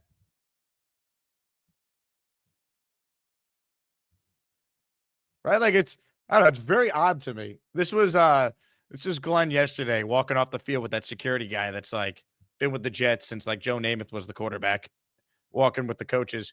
This guy used to walk with Weeb Eubank off the field. Here he is with Glenn. Like, what's up with the generic NFL logo? I don't understand. Sports Gerbil says, when have late season wins taught our young players how to win? In Gase's first year, we finished 6-2 after starting 1-7. They went 0-14 to start the next season. Fair. I think the difference would be the late season wins here, I think, are important because this is the first year of a coaching staff that, one, will be here, and two, has a lot of younger players on it than that 2019 Gase team did. That's, to me, the biggest difference. Like, who were the young players that were ascending on the 2019 Jets when they finished 7-9? Leonard Williams, Quinn Williams, who was a rookie that year. I mean, the hope was Darnold, but we saw how that went. So I totally see your point. I think we do overrate some of these late season wins. But I do think it was important for Glenn to show the improvement. So it's a catch-22 because I understand the draft ramifications. I do think the fact that the Jets have all these picks that they do should make fans feel a little better about their chances of still being able to get one of these quarterbacks that declare that they want. I get it. Some fans don't want to trade up for any QB, but you know what? Tough shit. Tough shit. If you love one of these quarterbacks and that's what it takes, you got to do it. And let's see how it plays out. Because again, what annoys me about the tanking conversation from the tanker people, they act like the Jets are the only team that's now going to win a game from now until the end of the regular season. Like, excuse me, there's other teams that will win games too. When we get to January 5th and we see the order, I could promise you the teams in front of the Jets won't all still be remaining at the current amount of wins they have, besides maybe Tennessee, because I think they're that bad. But I think what people need to also understand is the Jets are not one of the worst teams in the league relative to the bottom five. They're better than Vegas. They're better than New Orleans. They're better than Tennessee. I think they're better than the Giants in a lot of areas. I do.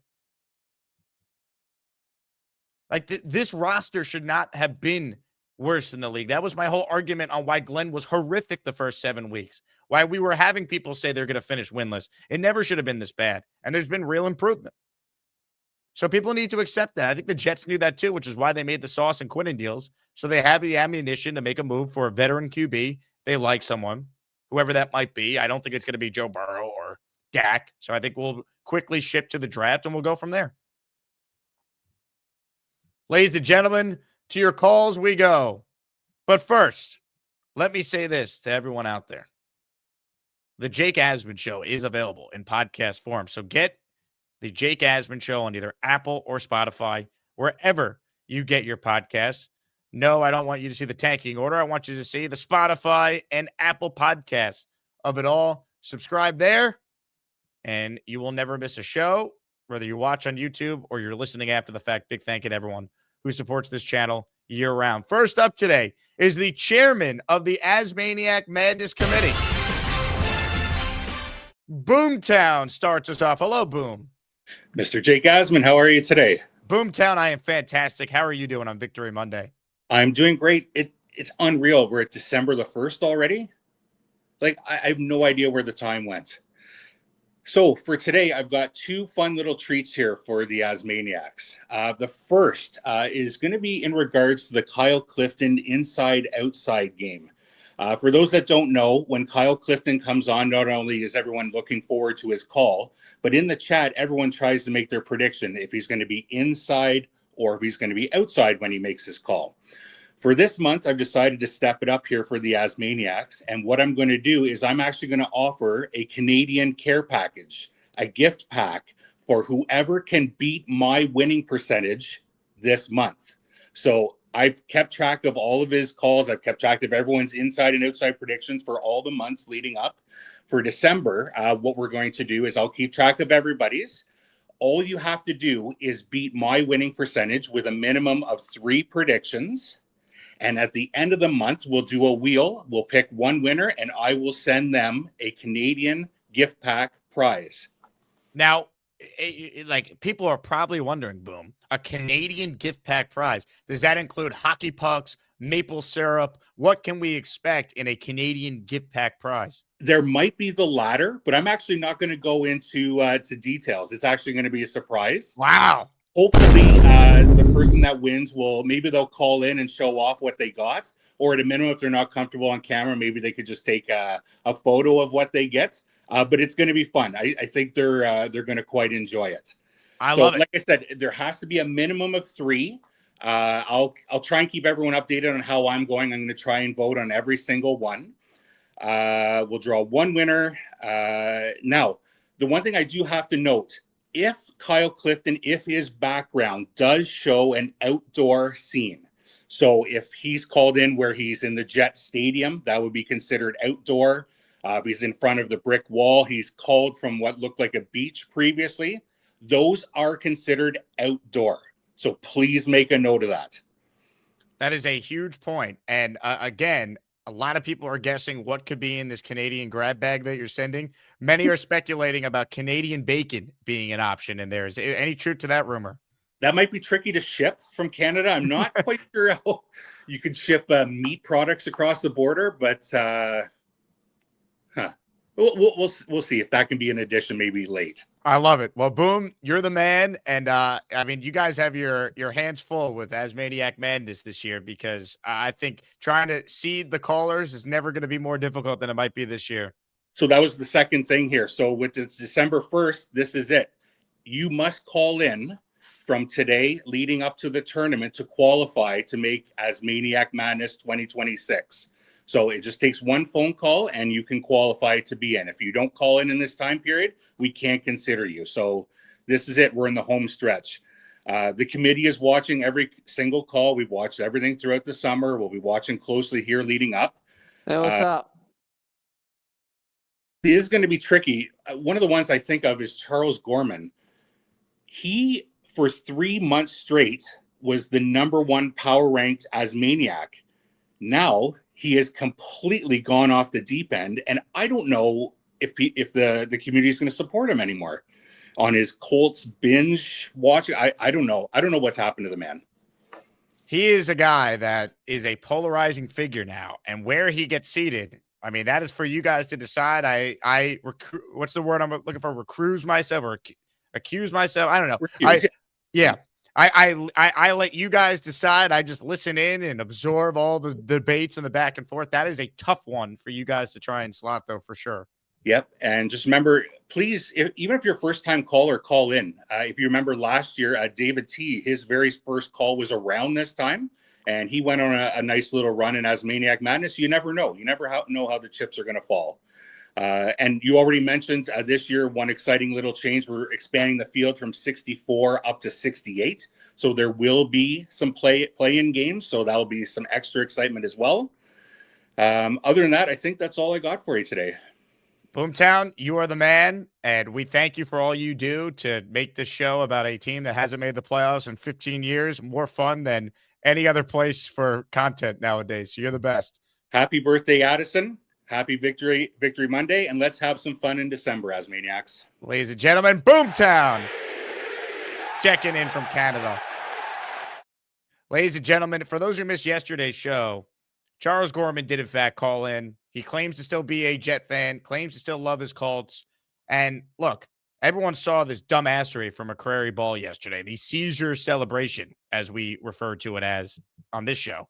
And I said to Gorman, look, if you want to win people over, maybe you should try and imitate that celebration, and the chat will be willing to forgive you for becoming a Colts fan and leaving the Jets and then coming back to the Jets and still being a Colts fan. Everyone following?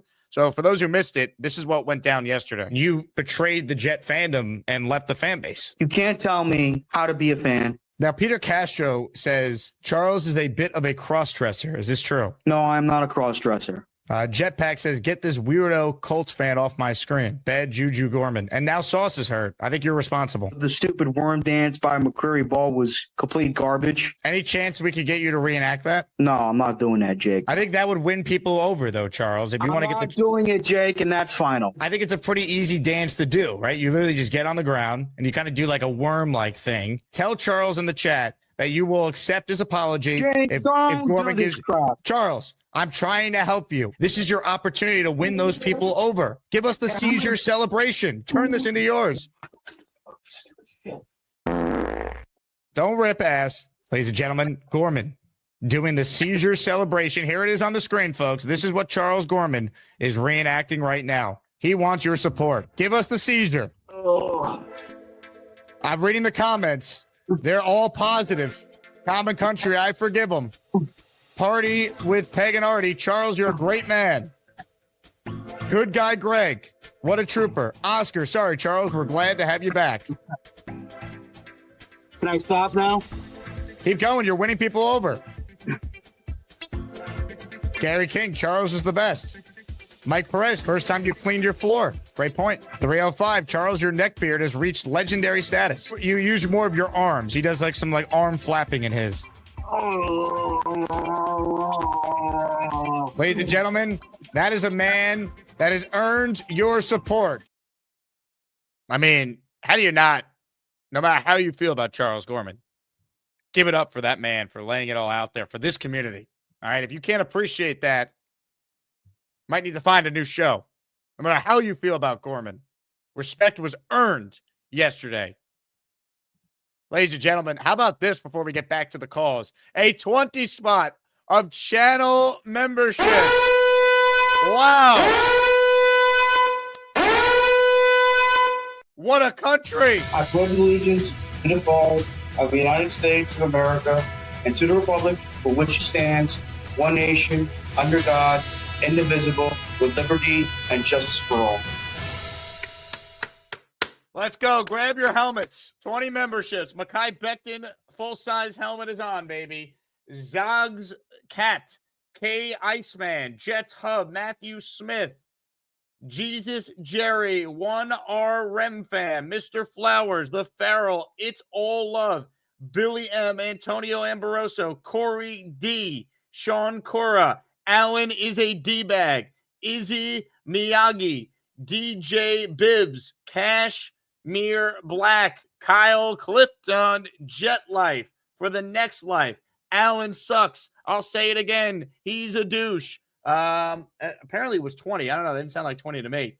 That might have been though. But anyway, Matt L in our Joe Namath helmet raffle for 20 with that awesome 20 spot. Thank you, Matt. You are the man.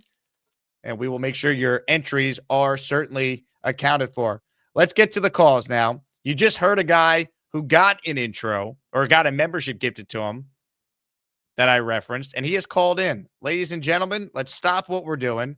And for the first time in the month of December, get your guesses in. Let it rip, Clifton.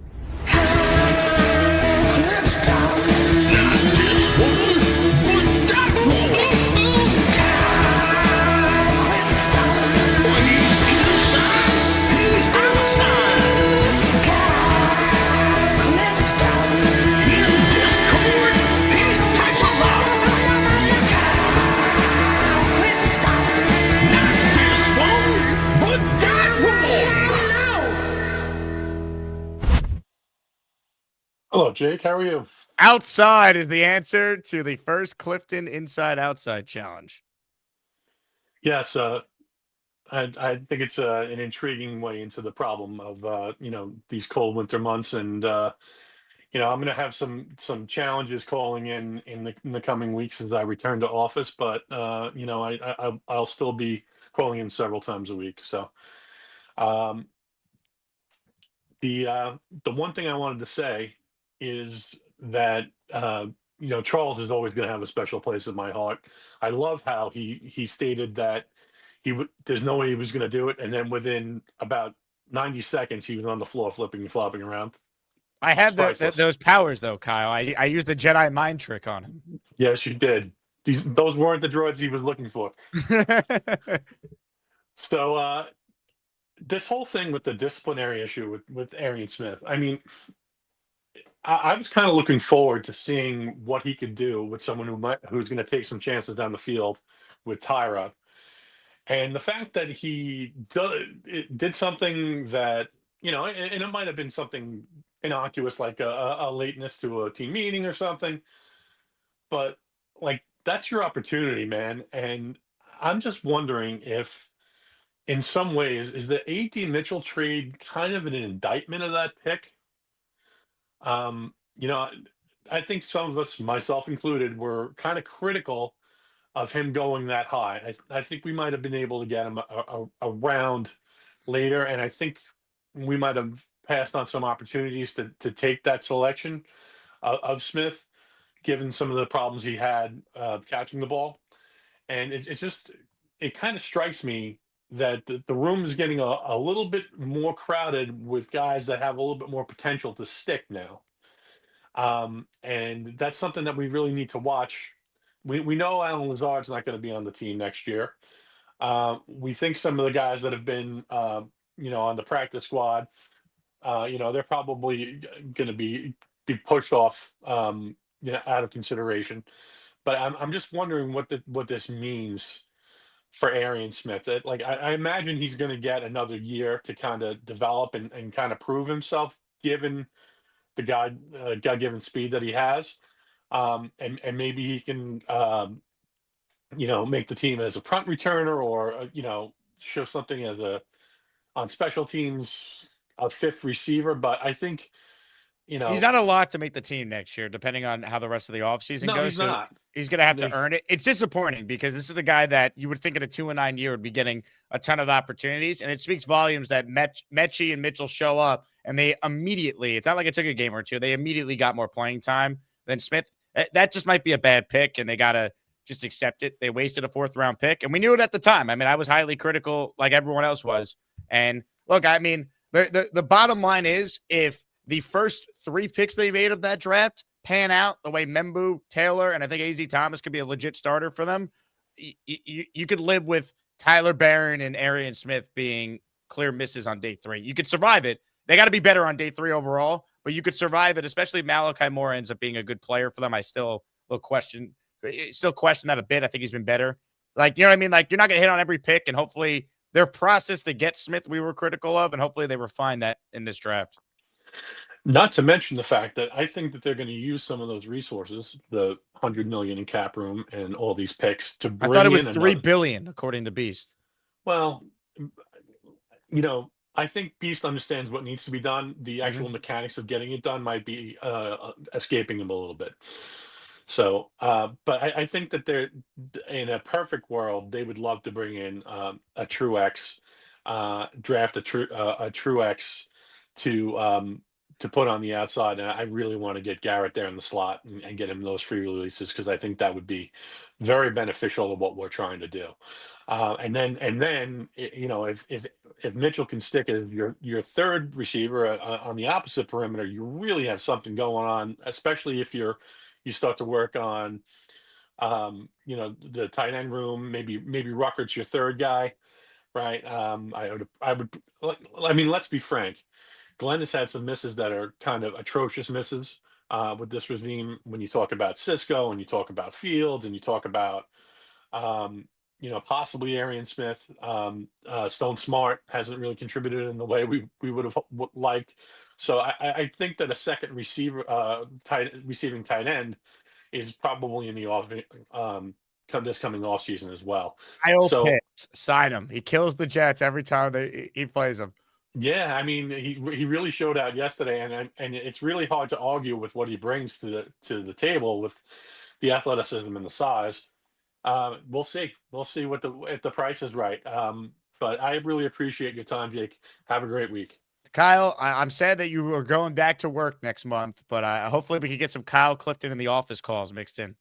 Now, I think that it'll more likely be on the bus on the way home in the late show. So nice. So I'll talk to you soon. Ladies and gentlemen, the great Kyle Clifton. Jets, Jets. We are on Big Cho watch today, folks. He gifted 2 tickets to Mad Max and his father to go to the game yesterday. Mad Max called into the postgame show, and Big Cho has told me that he will call in this week to discuss it with Mad Max. On that note, let's get to more of your outstanding calls. I do want to remind people, though, since it is such a big raffle, we have a Joe Namath helmet up for grabs today on the show. We'll give you a chance to enter on this show and the afternoon slate. So be a part of it. Support the channel, support the community, get the membership to enter. And then you're also entered in the raffle tomorrow with the signed Revis jersey as our grand prize. More of your calls right now. Here we go. Hello, Pork. Hey, Jake, what's up, man? It's a great day today. The Jets won. Man, I'm so happy. Victory Monday, Pork. That is right. And it was the grinded out win by some grinders that we have on the team. Because we don't have a lot of stars anymore, right? We got to rip a few of them. So the guys that were out there yesterday were grinders, like even Brownlee wasn't out there, was he? I think he was hurt yesterday, right? And you could tell Brownlee did not play. And I don't even think he's a star, but to your point, yeah, they were banged up. No Garrett Wilson again. And I still have questions about Glenn, like schematically and everything. And, the way they ended the game in the 4th that Nick Folk had missed, we'd be killing him for that. But I think the best compliment you could give Aaron Glenn, they play hard for him. And really since the Dallas game, they have been in every game, right? They lost in London, tight, Carolina, tight. Now they got to win some of these, which is why I think winning yesterday is important, because if you're talking about improvement and it doesn't result in any wins, it's kind of tough to sell that to your fan base. But they've been in all these games. And now they have some wins to show for it. They won 3 of their last 5. That's not nothing. Now, it's not everything, as we know, but if you're looking for things to be encouraged about, I think you have at least some things to clearly point to. Yeah, it was a great win. Special teams was awesome yesterday. I mean, and you even heard it in his speech after the game when he screamed it like special teams. Like, he sounded like you yelling. It was great. Well, yeah, I mean, maybe I infused some of my passion into him. Maybe he heard, me yelling at him, taking digs at him. You know what I mean? I hope he heard me. Maybe that infused the fire in his ass. You know what I'm saying? But I was excited yesterday. I liked the way that the team played. I mean, even Michael Clemens played hard yesterday. I mean, I seen him get a sack. You know what I mean? I like seeing players like him at least make a play. I mean, he shouldn't be on the team, but when he makes a play, we got to praise him. And it was just an all-around great win for us. I mean, yeah, some parts of it sucked, like at the end of the first half when we had that terrible holding call. I don't know if you've seen it. There's that bullshit holding call when Brees ran for a first down. Yeah. Yeah, right. And then they get the ball back and score just like that. It went from us having a first down to punting. That's how. I'll tell you what's a good sign, though, Pork, right? They get down 14-7. They respond. They score right away. They trail late in the game, and, they're down 7. What was it, 24-17? And they go down the field, and they score. Like, they did show some good resiliency yesterday. So that's encouraging. No, they responded. With each punch, they came back with a counter punch. You know what I mean? They hung in there. And they might be, beating a team in their weight class, but those are the games we have to win. The games that we should win. And this is a game that we should have won. Like if we looked at, the beginning of the season, this was a game that we could have marked off, okay, we can win this game. Right? So, I'm happy. And with that, I'll let you guys go. I got to get back to work, but jet life to the next life. Pork, you're the man. That's not football. That's not a man. That's a bitch. We've come a long way. Look how happy Pork was there. We've come a long way. It's the holiday season. Ho, ho, ho, big cho, cho, cho. Comments, questions, super chats, cut the line. Nate wrote in, the Jake Asman quarter zip appears to have a very slimming look. They say that if you buy a Jake Asman quarter zip, you're guaranteed to have happiness in life. Now, who is saying that? I know I just said it. Black Friday sale on Cyber Monday here continues. JakeAsman.com. Use the promo code Black Friday, 30% off every item in the store till midnight tonight. Bunch of you bought merch over the weekend, so thank you for that one. Jet live till the next live. Pork in the morning. Oh, yeah. All right, let's get to more of your calls right now. Ladies and gentlemen, for the first time today, we check in with a man who needs no introduction. Oh, when you got to fart, you got to fart. You just ripped ass. You're no better than Gorman. At least I'm 10 times sexier than Gorman. That's a Karen goddamn team. Fox Sports did probably the lousiest job at commentary Jets football. If anything, I would rather see CBS Sports broadcasting every Jets game because CBS Sports can do a hell of a better job than any other network that I've ever saw in the last 30 years. And you know what? I'd rather see you on it. I would like to see you on it, CBS Sports one of these days. What didn't you like about Fox's coverage? They don't call Jet commentary correctly. They miss shots. They don't know what they're talking about. These guys are stale. Was there a specific thing that they missed or they commented about? They don't add up to my standards. They're not like a Greg Gumbel or Phil Simms or even the other guys on there on CBS, which are excellent. CBS at least they call it. But Beast, Phil Simms hasn't worked for CBS in years. That's why I like CBS Sports. They got better quality. Plus, I like so much of them right now because they call real Jet games. These guys, I don't know. It's just they don't have it. They're not like a Pat Summerall or John Madden. They're not like Frank Guilford, Al Michaels, or Dan Dierdorf, or even a Chris Berman, or even Dan Patrick. This is why I still say CBS Sports is better. It has better quality, better knockouts, and plus when they do the close-ups for the Jets games, they at least show up the close-ups. Fox, they don't do close-ups. They just do little like that. That ain't good enough. Their standards are very, stale. It's like bad potato chips. You know where that goes? in the garbage. You don't eat stale food. You get sick. You wouldn't eat bad potato chips? Hell no! You get sick that way. That's why you buy fresh. Play smart, think smart, act smart. At least use this thing up here. And I like this new guy that we've got from the Colts. I love him.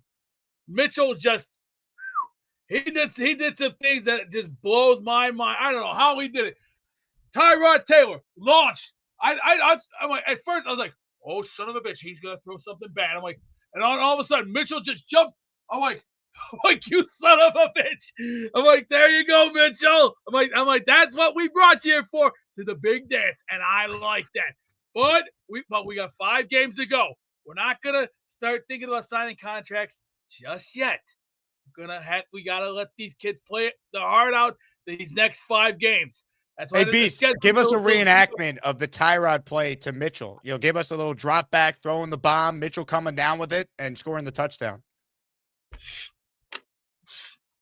Ladies and gentlemen, get in line position. Set up the formation. Shotgun formation. Get ready.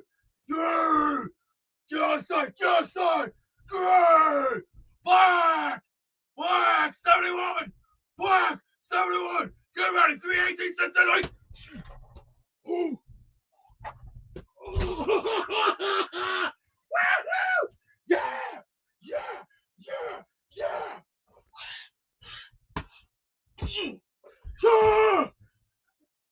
I got gas right now. Tremendous job, Beast. And I felt like I was at MetLife again watching that. Like that was sensational. Give it up for Beast. That's entertainment. That's passion. Kyle Clifton checks in. He's been a channel member for 19 months. Yeah. It's not just a quarter zip. Kyle's pounds are down. I was waiting for anyone to notice. Kyle, you look handsome, man. All right. And I know what handsome looks like. I just took a call from Beast. You look great. Speaking of people that look great, ladies and gentlemen, more of your outstanding calls on a Victory Monday. I got my Iron UJ. I hope you like my Jets take. You know they call me David T. It's not easy for me to see, but if you bring me full stream, you might like what I had to say. I'll need to get real damn close, cause my vision is dog shit. Hey, Jake. Hey, David. Hey, I'm very happy. It seems like winning really treats a lot of wounds. And I love the fact that, the players are playing for coach, and his press conferences, a little bit of pressure off of him. And, he says that he has to get better, and the coaches and the team in general. So it's all good. And I do want to say Boomtown was on, and it seems like in the last year you have more people of all ages, first-time callers and sticking with the show. And not to be repetitive, but since he mentioned my name, a year ago, my story. I just thought, boy, this is a really neat show. You can call in and give your opinion. I'd just like to try it one time. And, so the rest is history. So don't be afraid to call in. And as a matter of fact, when it got to the tournament, I went up against Coach, and I think he was 15 and I was 2. And he had just called in and everything. People didn't really know his personality and all that. So I think if I had to go up against him this year, he'd take me down in a heartbeat. I'll tell you what, David, you're going to be tough to take down just in general now. You've established yourself as one of the preeminent regulars on the program. Well, thank you. It's how I feel about it, Jake. It's so much fun, and the Asmaniacs are great people, and being a Jet fan, and we're talking about the Jets, and we are. It's our priority, and we have the right to talk about the Jets and be critical and ask you and your experts questions and all that kind of stuff. And Years ago you had to read stuff out of a newspaper, and there's no way, you could get the amount of information and opinions and all that we do nowadays. So technology has come a long way. It's really good. David, you're the man. Enjoy your victory Monday. Thank you, sir. I got my eye on you. Checkmate me, full screen, bitch. Fireball, whiskey time, David motherfucking T. Yeah. Shout out to David T. Hey, big fella, super chat. I get the draft logic, but I want to win. I want to win this week, next week, the week after, every week. I root for the Jets, not a mystery draft pick. I think that's the right way to view it. All right. Like, we can't control what's going to happen. They have draft capital to move up. We don't know which quarterbacks are coming out. There's so many different avenues to get a quarterback. We have to just let the chips fall where they may. I get rooting for them to lose. If we get to the Bills game and it's like they lose, they're guaranteed a top 5 pick versus picking 8. I get it. We can't talk about we want to see improvement and then they lose and be like, we're good with it. Like, that works against the Ravens and New England, 2 teams that aren't in your weight class. You play the Atlanta Falcons at home. There's no such thing as a moral victory after that. You can't do that. It doesn't work that way. So there's no perfect way to do this, but I've seen improvement. I have questions still, as we all should, but they are improving. They are. We got to be fair. Be nice to force a turnover. We still haven't done that defensively. I mean, I guess technically the muff punt is considered a turnover. Isn't it weird that is considered a turnover, but the blocked field goal by Will McDonald in Tampa is not? Like, how the NFL quantifies a turnover is interesting. Also, I had several people reach out to me about this, so I just want to explain a key point in the game involving the special teams play. So I got an email from a listener named Drew Gutman. Shout out to Drew, 65 years old. He watched Joe Namath. He has battled cancer twice. 2 years ago, he had 2 heart attacks and open heart surgery, and he's still somehow watching the Jets. So I want to shout out Drew, who sent me an email after the show last night. He asked, though, a question, how when the Falcons miffed the punt or, muffed the punt, right? And, the Jets recovered it. How come? Because no one touched Stiggers, it wasn't a touchdown. It's a common question. On the punt play, it looks strange. The reason it's not ruled a touchdown is because once Atlanta touches the ball, the Jets are allowed to recover it, but they can't advance it. By rule on a muff punt, the receiving team, right? Like the kicking team can get possession on a muff punt by the receiving team. But the ball is dead at the spot of the recovery. It's a quirky rule, but that was the reason why the Stiggers touchdown that we thought in real time was a touchdown, it's not a touchdown. It's down where he recovered it, which was short of the end zone. You can't advance on a muff. It's considered a dead ball. So that was the reasoning. So I explained that in an email to Drew last night, but I figured since a couple of people in the chat I saw after the show on the postgame were asking about it and I didn't get to it, I would explain it now. All right, home stretch here. We're going to be back in the afternoon with Will Parkinson, who I saw at an Islanders game on Friday. Was hanging out with Will. He will be our guest this afternoon. But more of your calls. James B is next. Hello, James.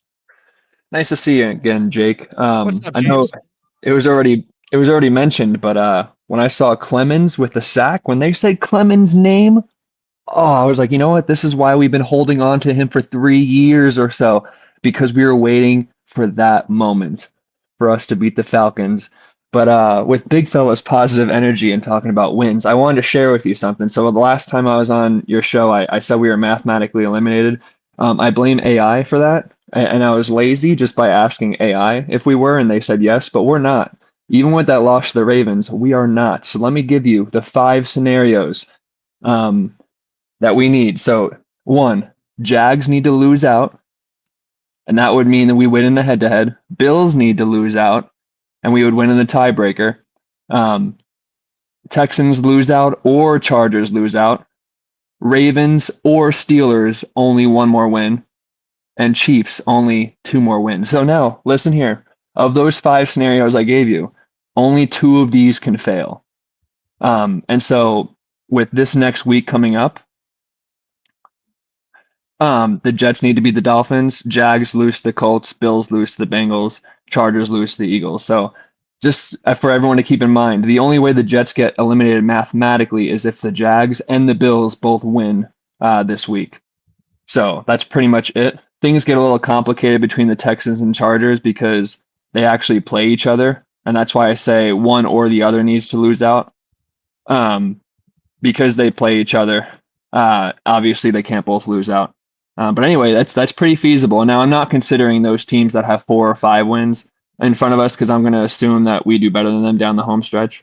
But those are from what I'm seeing, the 8, 7, and 6 win teams that I think we need the most out of. So, yes, we're less than 1% chance to make it to the playoffs, but with big fellas, positive energy, and looking for those wins, we're not out yet.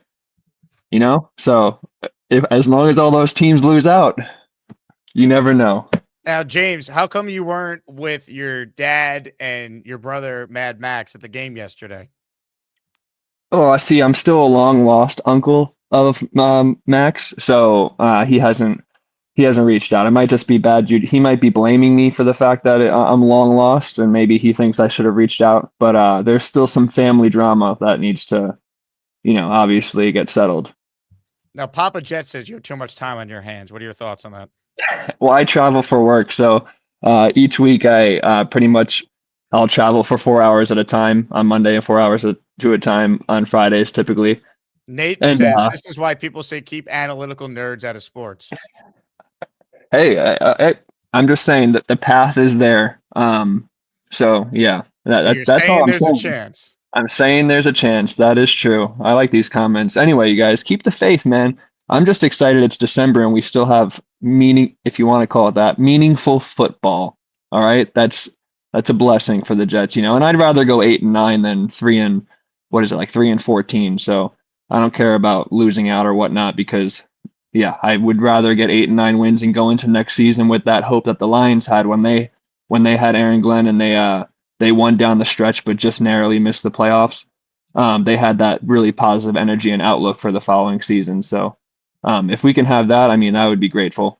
But yeah, that's your stuff to look for, gang. The Jags and Bills. Just let's hope they lose this week. Ladies and gentlemen, James B. Play the game to win. That's what James B is preaching. Hello, you play to win the game. Tomorrow on the program, you have a chance to win a signed Revis jersey, a signed LT jersey, and a signed CJ Mosley helmet. And at the end of our second show today, a Joe Namath helmet's up for grabs. You better enter for your chance to win on Victory Monday. We're combining the entries on both shows because it's such a big prize to kick off the month of December. Let's get to more of your calls. Alex Kipp is up next on our show this morning. Hello, Alex. Hey, Jake. How's it going? What's up, Alex? Oh, nothing much. Just at work. Long-time listener, first-time caller. Wow, what took so long, Alex? You're in our raffle for 2 because you're a first-time caller. Well done. Oh, wow. Cool. I don't know what took so long. I've probably been listening to you since about 2023, something like that. Just at work, figured I'd call in today, say hi, tell you I appreciate all your content. When you're done with this call, shoot me an email, asmanjake@gmail.com. I need your name. I'm assuming it's Alex Kipp, but give me your address, your T-shirt size. I want to send you some merch as a thank you for supporting the show and calling in. Oh, that's so cool. That's so nice of you, Jake. I appreciate the kind words, man. What do you got for us? Nothing much. Just wanted to call, let you know, listen to you for a long time. Appreciate all you do. Appreciate how great you are to the community. Just saying thanks, I guess. Well, thanks, man. I appreciate that. You're pumped with the win, I'm assuming? Absolutely. Absolutely. All the guys at work were joking, this is only my 3rd Victory Monday of the whole season. So, I'm the only Jets fan around here. I live in northeastern PA. Everybody's Bills fans. Unfortunately. I know, it's terrible. They're also awful, but what are you going to do? All right, Jake. Well, that's everything I had for you. I'll send you that email. I appreciate it. Alex. I love it, man. Call back anytime. Great call, all right? Oh, I'll be calling back. It's good to see you. You got it.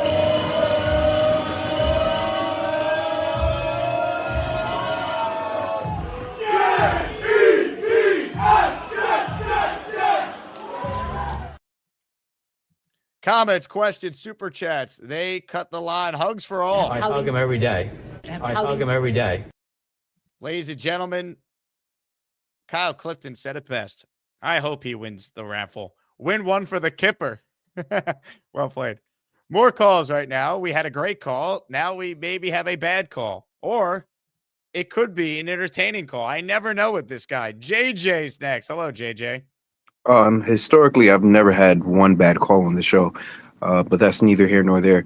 I just wanted to call in. So, I don't know if anyone's talked about it. I just jumped into the show now, so you guys might have mentioned it, but I don't know what Aaron Glenn was thinking calling that timeout with 12 seconds left on the clock. I think he should have just waited till there was about 5 seconds left, kick the field goal, and we all go home. And maybe I don't know football well, but I'm surprised that after we jumped off sides or we false started, we didn't get a 10-second runoff there. Isn't that typically how that's supposed to work when you get a penalty? Well, no, because the clock was stopped. If I'm following, right, there was 12 seconds left, and then the false start, so there's no runoff. Oh, so it's only if the clock was already running? Then If the Jets had no timeouts and the clock was running, then it would be a 10-second runoff. No, but we didn't have any more timeouts. That was our last timeout. Right, but the clock was it was a dead ball. Like it was a timeout. So Okay, got you. So if the clock was already running, then there would have been a 10-second runoff. Correct. Yeah, if the Jets committed the penalty and they had no timeouts left, but they were coming out of the timeout, if I'm following. Yeah, they were coming out of the timeout with 0 timeouts left, and we got a penalty. Now I'm happy. So JD said I got to go back. I got to pull up the play-by-play from the drive there. If the previous play was incomplete, there's no runoff. There's only a runoff if the clock is ticking. No, the previous play wasn't an incomplete. The previous play was the first down, and then he called timeout with 12 seconds left. Okay, and then they jumped. Had the false start, right? So yeah. So I was right the first time. Yes. If the clock was stopped because of the timeout, there's no runoff. Okay, so if the clock is already stopped, there's no runoff. Right. That's okay. All right. Thank you for clarifying, because my head was like, oh, okay. But anyways, with that being said, though, I don't think that we should have called a timeout with 12 seconds left. I think he should have ran it down to about 5 seconds, kicked the field goal. It would have been a 50-yard field goal, and we would have been off to the races. If Nick Folk would have missed that field goal, we all be complaining about why did we shoot ourselves in the foot there? But because it all worked out and we won the game, I'm very, very happy. And with that being said, Aaron Glenn, he's starting to grow on me. I think his clock management is still atrocious at times, but we're seeing a team play hard and they have nothing to play for. And that's all you can ask for around this time of the season. I mean, they have nothing to play for, but they go out there and they go and compete. And I guess there's a bunch of young guys on the team who want to be NFL quality football players, and they're giving us everything they got. I really like Mitchie. I really like Mitchell.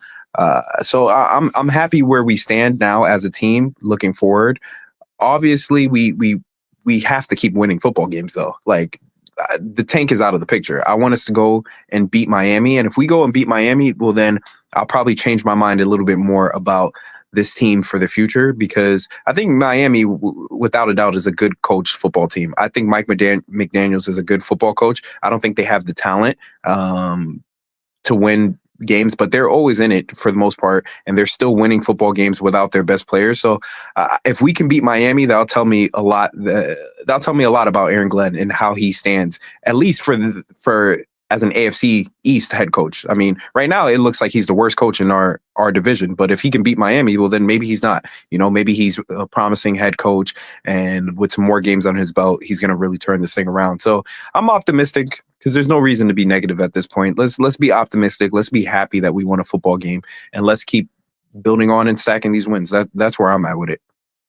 Yeah, I think when in terms of like winning and losing right now, root for wins, because there's just so many games still left, man. Like, think about how crazy things could change over the next 5 weeks. If we got to week 18 and hey, if they lose, we know they're picking here. Like, okay, I'll have the conversation then. But like, there's a portion of Jet fans who want them to lose, but they also don't want them to lose too badly. And it's like, that's like impossible to like root as a fan. You want them to play competitively, but just like, if you want them to play better and show improvement, naturally there's going to be wins that come with that. Accept that. Like, you know what I mean? And understand that there's multiple ways for them to still get the quarterback that they covered this offseason. And there's no guarantee that even if they had the number one pick or they had their first pick of any of these quarterbacks, that would translate to them getting it right. We've seen this too many times. There's tweets of Jet fans freaking out. Oh, we're not going to be able to get Marcus Mariota because we won too many games. Or like there's just too much of an unknown now, man. We do this too often. Let's just let the chips fall where they may and then figure out the best plan to get a quarterback in the offseason. It's crazy though, because your guy is about to get another person fired. Aaron Rodgers with Mike Tomlin. What I think is interesting about that situation, it's similar to what the Jets were supposed to be. Like, we thought Rodgers was going to have like this unbelievable defense. Then Pittsburgh, same thing. And their defense has been like for their standards, like the worst it's been in years for them. I mean, I don't know about that though. They're 6-6. Like, they're right there tied for first place with the Ravens in the division. They still can make the playoffs. Yeah, they're 6 for 6, but keep in mind the Ravens were like 2-4, 2-5 at one point and they were 1-5, and the Steelers were 4-1. Yeah, and now they're both even. The Steelers have lost like 3 of their last however many games. It's spiraling, and we've seen this consistently in Pittsburgh, where they start off the year with a good record, and then towards the end of the season, it starts to spiral. It is starting to spiral fast, and it looks like Aaron Rodgers is this is his last year in the league. And you know what? To be honest with you, say again. I said which we knew already. He said that before the year started. Yeah, but it makes me feel a little bit better that knowing, okay, even if we had Aaron Rodgers this year, we wouldn't have been significantly better, and I think we probably would still have the same amount of wins. So that makes me feel better that, okay, maybe, Muji and Aaron Glenn made the right decision. They just followed it up with a bad decision with Justin Fields. Well, I think there's two parts to the conversation, to your point. There's they moved on from Rodgers, and then the pivot was Fields, which to me in a vacuum made sense because the upside, it's how they coached up Fields, and they didn't put him in the best position to also succeed. And also Fields being as bad as he was when he's never been this bad, I think should give some Jet fans cause for concern. But it's a multifaceted conversation with Rodgers, because it's not that they moved on from Fields. It's or moved on from Rodgers. It's then what the plan was. Because let's be real, right? Glenn talks about competition. I think you can make the case if Tyrod Taylor got a legit chance to compete for the starting job in the summer, he wins the job. And then who knows what would have happened. Now he probably gets hurt. But I think the only reason they were able to get Justin Fields is they probably sold him the dream of, you're going to be our starter, because Justin Fields probably had other options and other teams that he could have went to, and they had interested in him coming back, but they grossly overpaid for Fields, is my point. And now they're going to deal with for sure. And here's my other criticism of the Rodgers decision too. The splitting up his cap hit makes no sense. They should have just taken it all on the chin this year. But they misevaluated their own roster, thinking they were going to be able to be better than what they were. And I think we also didn't expect Glenn to have the amateur level growing pains he went through at the beginning of the year, and he's been better. So, look, but would you agree or disagree? Because I think you hope they learn from all that and their process is adjusted and better going forward. But would you agree or disagree that I don't think Muji is tied to the hip with Aaron Glenn? I think the moves that Muji has made lets me know that he's a competent GM, and he's one of the best. I can tell he's one of the better GMs that we've had in the past couple of years. In my mind, he's way better than Joe Douglas. I mean, what he's been able to pick up throughout this year in Mitchie and Mitchell, I mean, they're the new starting wide receivers on the team. They literally weren't on the team a couple of weeks ago, and now they're our starting wide receivers. But hold on. And I'm not trying to defend Joe Douglas here, but I'm trying to be fair. A big reason why those guys had to come in and start right away is because they had nothing in the receiver room in the first place. And if you want Justin Fields to have a chance, then we owe it to Justin Fields, to be fair to him, to have more than just Garrett Wilson as a guaranteed receiver that you can count on. I agree, but I feel like that's more of a Joe Douglas knock, that we didn't have any wide receiver talent. I mean, what can you do in off season? You can go and you can go and sign a splash wide receiver free agent, but I mean, we didn't have anybody besides Garrett Wilson on the team to begin with, and Alan Lazard, which I don't understand why he's still on the team. But I'm just saying the point that I really want to make is I feel like Muji is showing us that he's really good at his job so far. And I don't think that if things don't work out with Aaron Glenn, we should get rid of both of them and start over again. I think that Muji gets to stay, even if things don't work out with Aaron Glenn. But Aaron Glenn's not going anywhere. He's going to be the head coach next year. Darren Muji's going to be the GM. Could we see how Muji does this offseason? we're judging Muji on a 1 year sample size that's not even complete yet. If you ask people about Darren Muji going into the season and at 0-5, our answers on him would be a lot different. But then they made the Brownlee deal. Then they obviously have made the trades that got them Mitchell, Mechie with the draft capital for Sauce and Quinnen. Everyone wants a take right away. Yeah, but that's because that's fun. It's fun to make takes right now. It's not fun to wait 4 years to know if he's good or not. 4 years, but you're saying, oh, can we separate Glenn from Muji? No, I don't think we can. Glenn and Muji get credit and fault together. They were brought in together. The owner referred to Muji as Glenn's sidekick, while Muji's the one making the trades and negotiating the value and gets credit for identifying like Briggs. The scouting staff gets credit for that. Like Glenn, but I think Woody Johnson was just talking out of his butt. You can kind of tell that Muji he's doing. No, I don't think he's Glenn's sidekick, and he just listens to everything that Glenn says. Any major decision, Aaron Glenn has the blessing to say yes or no to. Yes, but I don't think said, "Hey, Glenn, we're trading Sauce Gardner and Quinnen Williams," and Glenn didn't know about it. No, I think that he knew about it, but I think that sidekick is like, oh, Glenn tells him what to do. I think Muji's out there making deals, making trades, and he's coming to Glenn like.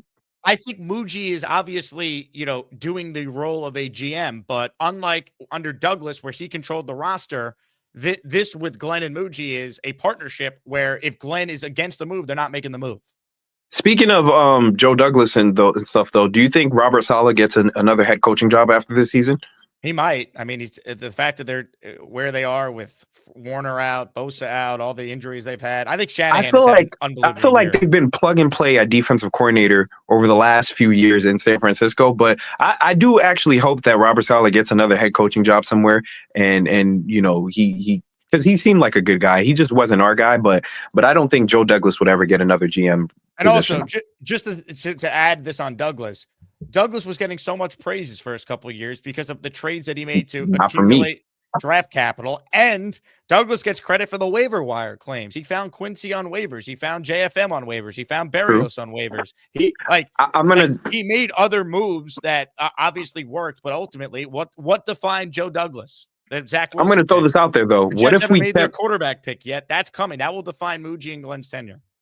I'm gonna say this though, but what if we kept, and this is woulda, coulda, shoulda. What if we would have kept Leonard Williams and Quincy Williams, or not Quincy Williams, Quinnen Williams? What if we had Leonard Williams and Quinnen Williams right now? Do you think do you look back on that trade and say that was a good trade to get rid of Leonard Williams? Well, I got to look up. I think what did they get for Leonard Williams? Didn't they get like a third and a fifth from the Giants? Well, Leonard Williams traded to.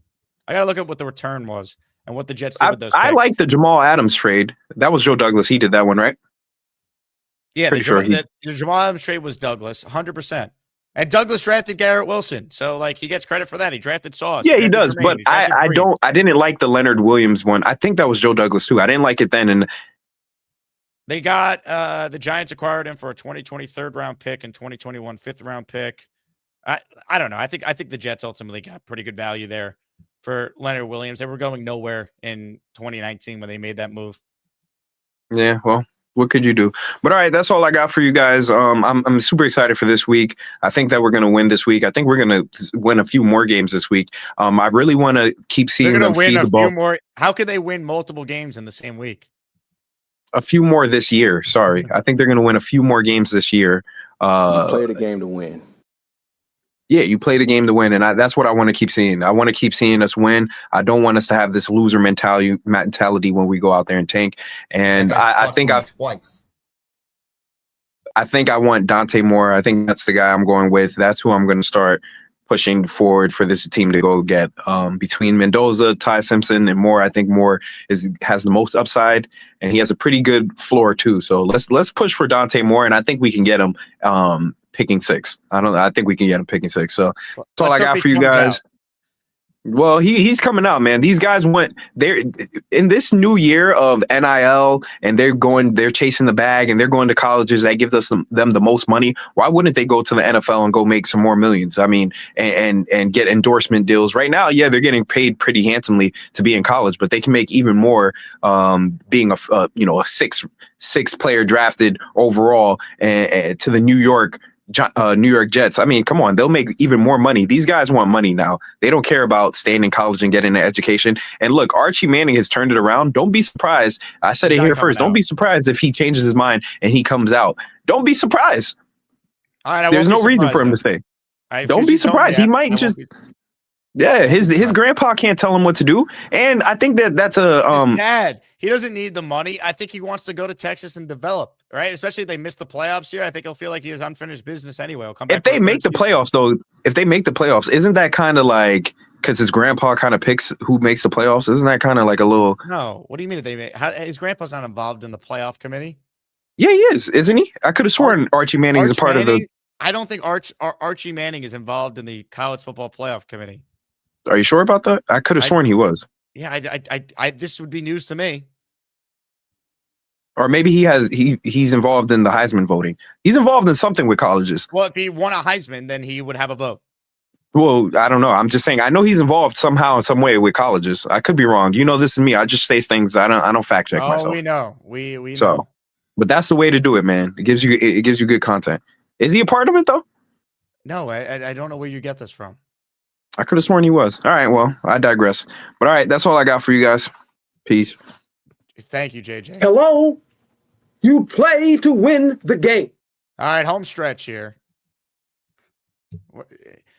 JJ, for the love of God, please Google some of this stuff before you just spout nonsense. I feel like we would know if Archie Manning was somehow involved in the college football playoff committee.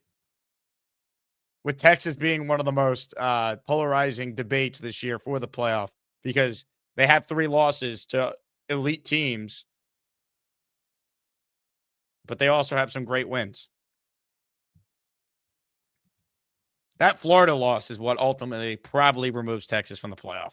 Omar Singleton is in the raffle for 5. Ho, ho, ho, big cho, cho, cho. I don't care if the Jets lose as long as they play to win. I'll tell you what. They did yesterday. You play the game to win. More of your calls right now, ladies and gentlemen. Renzel is next on the show. Hello, Renzel. What's up, Jake? What's up, man? Man, Jake, yo, I don't get no first time caller merge, nothing. After I spent almost 10 minutes defending you on Paul Green, Boy Green show this morning. Oh, you defended me? I wasn't watching. With Alan, whatever his name is. Yeah, bro. I spent almost 10 minutes defending you. He said that that your take was. My take is I want them to take a quarterback this year. Yeah, well, that they have to take a quarterback, something like that. And I was just like, I don't think that's his take. I just think that his take is if the Jets identify a quarterback they like and they believe that that's their guy, then they should take the quarterback. And I don't have a problem with them trading up if they believe in the guy they're trading up for. I don't think that's a hot take. Yeah, I was arguing with this guy for 10 minutes defending you. Call you a ginger guy and this and that. I'm like, what? I wasn't even aware of this beef. Alan's a notorious douche, and look, he's a little weird too. I mean, what guy would admit this on the air? Fucked me twice. Like, look, what you do in the privacy of your own home is totally fine. I'm not judging, but man, I don't need to hear about it. The guy's pretty crazy, bro. For you to wake up in the morning and the first thing that comes out your mouth is, I don't want the Jets to trade up. They're winning games. I'm like, dude, it's 9 in the morning. I mean, I think it was 8 o'clock. And that's the first thing that comes to your mind. How can you fan like that? I don't get it. Well, especially when this is who we wanted on October 5th, Renzel. This was Alan on October 5th. Have the #1 pick in the draft, and they do not take Lenore Sellers. They are on absolute drugs. I don't want to trade back. You draft the #1 quarterback in the draft. I'm sorry, you just do. You don't trade back a bunch of times. I know this team does not have a lot of talent or a lot of depth. You do not trade that pick. Absolutely, you do not. You take the player, but you have to take the quarterback here. You just have to. If you have an opportunity to get the #1 quarterback in the draft, you take him. I don't think they will trade back. I actually think that Sellers is the best. Well, I'll tell you what, we could do this. We could do this in April. But like, you're already like criticizing moves that haven't even happened. So I don't feel like really debating. I would be very disappointed if this team trades back. If they have the #1 pick. If they got a fortune and they're picking #1, I don't think it's a lock you take a quarterback. He went from there's no way you can avoid taking a quarterback to now none of these guys are worth trading anything to move up for when he's dead set on taking a quarterback on October 5th.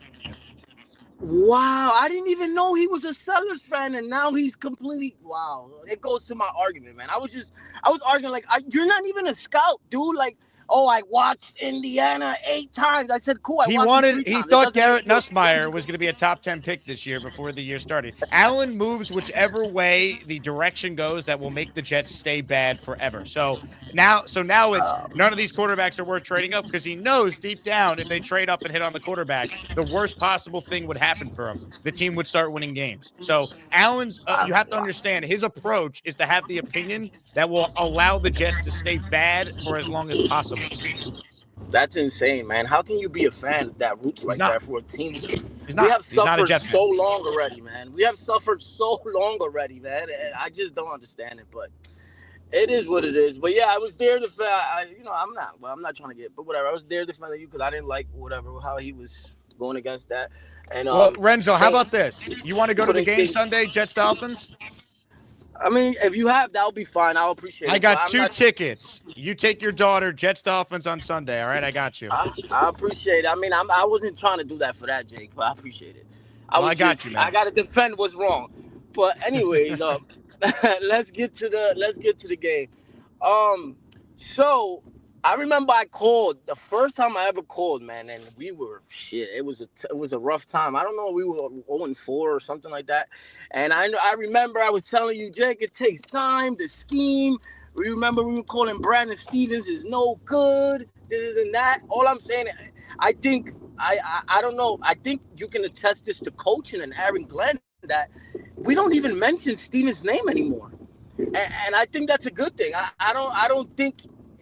With his name not getting mentioned, meaning he's not doing anything wrong. I mean, he's not standing out either. I mean, there's nobody picking the ball off. There's nobody forcing turnovers, but at least he's not standing out in the negative side. I think he's been good. As far as Renzo, I think he's been really good. Yeah, I think he's a great tackler. He still can't find the ball for shit, Jake. I don't know if you've seen that pat down he got. He looked like he was swimming and he touched the ball. I don't know how, but he still can't find the ball for nothing, man. It's crazy. But that goes to test to coaching Brandon Stevens. I think he's gotten much better as the weeks have gone by, and I think the team has finally bought into what Glenn has been preaching. And I think now we see an identity forming with a team that we haven't had an identity since Rex. You can say, like, yeah, we're gonna be a hard no. We're gonna hit you in your mouth and we're gonna run the ball. And I think that's the identity that Glenn is forming here. I don't know if you agree with that. I mean, I see these guys flying all over, punching these, tackling everybody.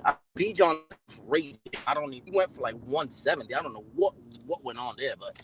Besides that, they're flying to the ball, they're making tackles, and they're running they're running the ball down everybody's throat. They know they're running the ball, and they're still running the ball. I mean, so I finally see this team, buying into Glenn's identity. Glenn has gotten much better with his clock management issues as far as those before with that Denver game, and I can't recall which game exactly, but he has gotten a lot better. So I want to give him credit there, man. And the team just looks different, man. And I'm glad that they look different. They're buying in. I don't care about let's tank for picks. I don't believe in none of that because I'm a firm believer in their lottery picks. And you have to pick the right guy, and I was arguing with this dude earlier. I call him this dude because this guy. I was just baffled by what he was saying. Twice. Mendoza wasn't even. I never heard of Mendoza last year. Did you even heard of Mendoza last year? Because I've never heard of his name until this year. No, he was a transfer from Cal. Yeah, but I don't think he ever got buzz as being even a first-round quarterback last year, right? He did not. There's no way. That is correct.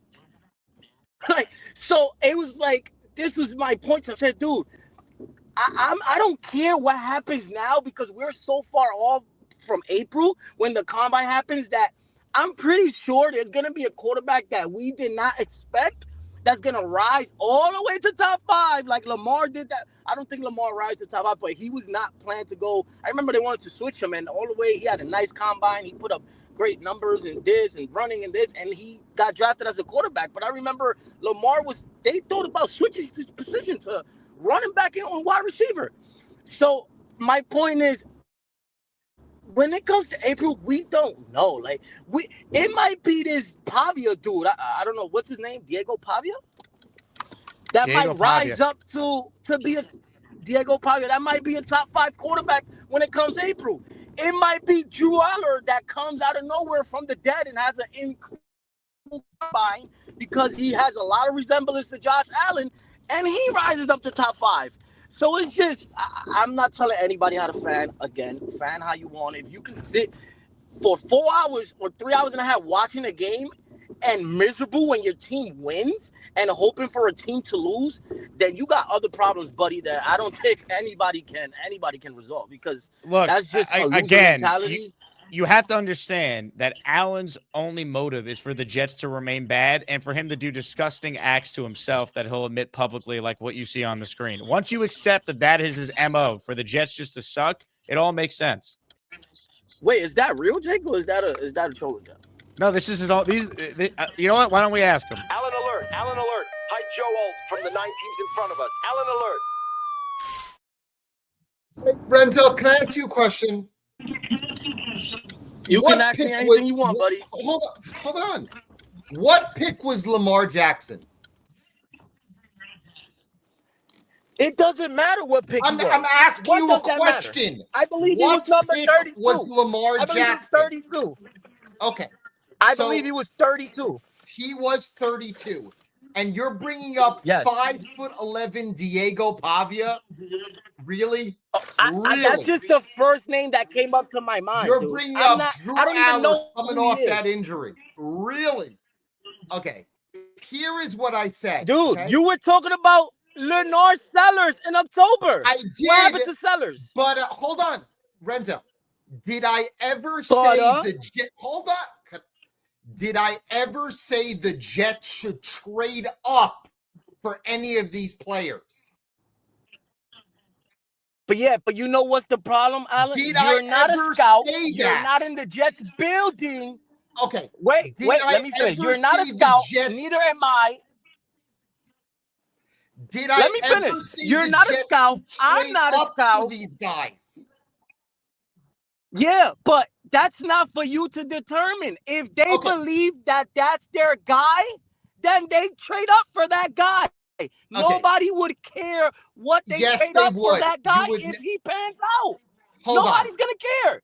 If the Jets trade a 2027 first-round pick for a guy like Mendoza, who might be Kirk Cousins, people in this chat will go nuts. How do you know that? Nuts. How do you know that? Nuts. They will go nuts. My question to you is, how do you know he's Kirk Cousins? How? Because that's his that's his floor. There is no real ceiling for the guy. The guy is limited athletically, and I think he will get exposed this weekend. I'm sorry. Again, if he falls I'm sorry, to us, Alan. I'm sorry that I refuse. Listen, I'm sorry that I refuse to listen to anybody that you say it's a good or bad quarterback, when in October you were saying that Lenore Sellers was the guy. You are right. So I'm sorry. Please do not on. talk to me about quarterbacks. I say the Jets were going to trade up for these guys. It doesn't matter if you say trade up or not. You said he was the guy. All I said was the Jets should not trade. You said Newsmart was the guy for any of these guys. That's it. Alan, why are you so upset with draft picks? Why? Because they have what if we take another Calvin Pryor? And the idea of trading draft capital for mid-tier quarterbacks make no sense. It doesn't matter. Of course Alan, it makes sense. They're lottery picks. If you don't pick the right guy, it won't matter. Hold on. It won't matter. If the Jets have these 7, we just picked Mekhi Becton with a first-round pick. How how did he work out for us? I didn't want Mekhi Becton. So it doesn't matter. I didn't want Mekhi Becton. I wanted Tristan Wirfs. But you're not the one making the picks, dude. Again, the Jets You're not the should one not making the trade picks. future or present capital for any of these quarterbacks. Listen, and I'm here to tell you, these are all lottery tickets. If they believe in a guy, and they identify a guy they like that fits their system, I don't care what they trade up for that guy. If that guy pans out, nobody's going to be looking 4 years later. We traded 2 firsts for this guy. We do not care. We just want a quarterback. We're going to trust for the scouting department to do their job, for Muji to do his job, and identify the guy and go get him. I don't want to trade these guys. I don't want to trade present or future capital for any of these quarterbacks. I've said it from the start.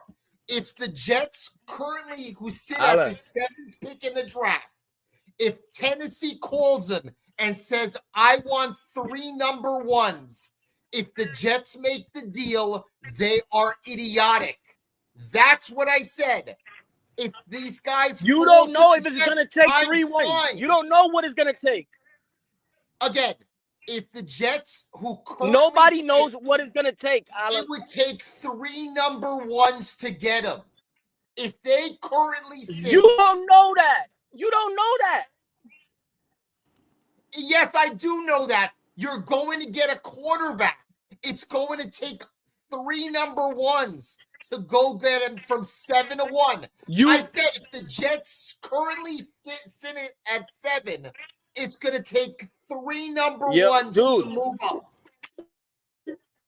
That's what I said. We're so far off from April to have this conversation. Is ludicrous. Hold on. Is just appreciate the win. Appreciate the win. The team is building an identity. Glenn is getting better. Go crazy about that they won. I didn't say anything. Boy Green brought up. Oh, we know you want them to lose. Now we I know don't you want care. them to lose. I mean, I don't care anymore. Okay, we know that. I don't care if they win So or what lose. is your I'm fine. dude? I want them You're to trying to stand hard pat draft that and are build the lottery roster. tickets. That's all I They want. They don't mean nothing unless you It's hit not on the right true. guy. Again, That's all. this is a 3-win Yes, it is team. true.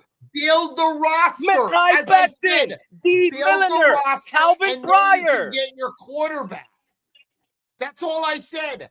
Build It the doesn't roster work like and that, then Alan. get the It quarterback. doesn't. It doesn't work like that. You get you, New York, New York. Renzo, welcome to the Allen experience. Whatever the plan is that helps the Jets remain bad, that's what he supports. He wanted on October 5th. You had to take Lenora Sellers. Before that, it was Garrett Nussmeier. Quarterback is a crapshoot. If the Jets have conviction with one of the guys they like, within reason, I wouldn't trade 5 first-round picks to go from 7 to 1. But the Matt Miller mock, which had the Jets going from 5 to 1, where they traded away the Colts pick and a second next year, I would do, and I still have 3 1s in 2027. To me, I want the Jets to take a quarterback this year. It doesn't need to be with their first-round pick. They have the Colts pick. They could do it what the Giants did with Dart. But I need them to come away with a quarterback on this team, in all likelihood in the first round. I guess you could sell me on the second-round plan, but I want a guy this year. I'm not waiting till 27. I don't know if Aaron Glenn's getting 2027 if they win 6 games next year. So they're set up. Take the quarterback, build around them. I don't think it's that hot of a take. Oh, this quarterback class next year is going to be so much better. Allen was calling the show a year ago. Thank you to Boomtown for those receipts. We haven't gotten to those yet. On telling us how great the quarterback class was going to be for this year. And the guys that everyone projected to be good, Nussmeier got benched. Sellers going to transfer, wasn't good this year. And who's the other guy that was hyped up? Sellers, Nussmeier, Cade Klubnik from Clemson. So nobody knows. They need a quarterback. Keep taking one till you get one. Now, if they got to trade away every pick to move, I wouldn't do that. But I think there's a chance Moore does declare, and that adds intrigue to the top 10. Because if he's projected as a top 10 pick, he could come out and I don't care what NIL money he might make for another year at Oregon. I don't know about that. And what's interesting is I played that clip of Allen on October 5th. Think about how much the discourse has changed in 2 months. You realize how much it's going to change by the time we get to late April.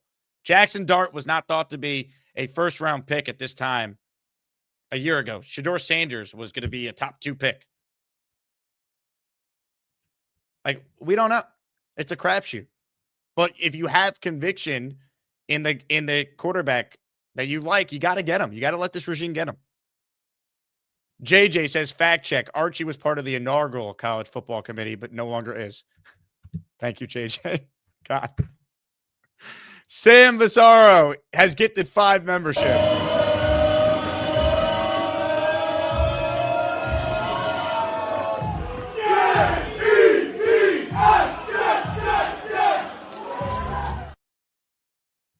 Let's go, boys.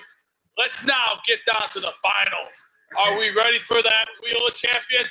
Let's go there now. What if we're not ready for it? Because we have someone else on hold. Well, you know where I'm going right now? We're going to Menards. You know where I'm going? Back to Texas. He's pointing. Garrett Box point at you. Garrett Box point at you. Garrett Box. I'm pointing. I'm pointing. I'm pointing. I'm pointing. Garrett Box point at you. I point. What's up, Jake? I wanted to on that arts thing, but JJ corrected himself. Yeah, remember when they went from 2 to 4 playoff teams, whatever that was? I think it was 2014, the original college football playoff. Yeah, Arts Ohio was State won the inaugural year. Yeah. Arts was part of that committee.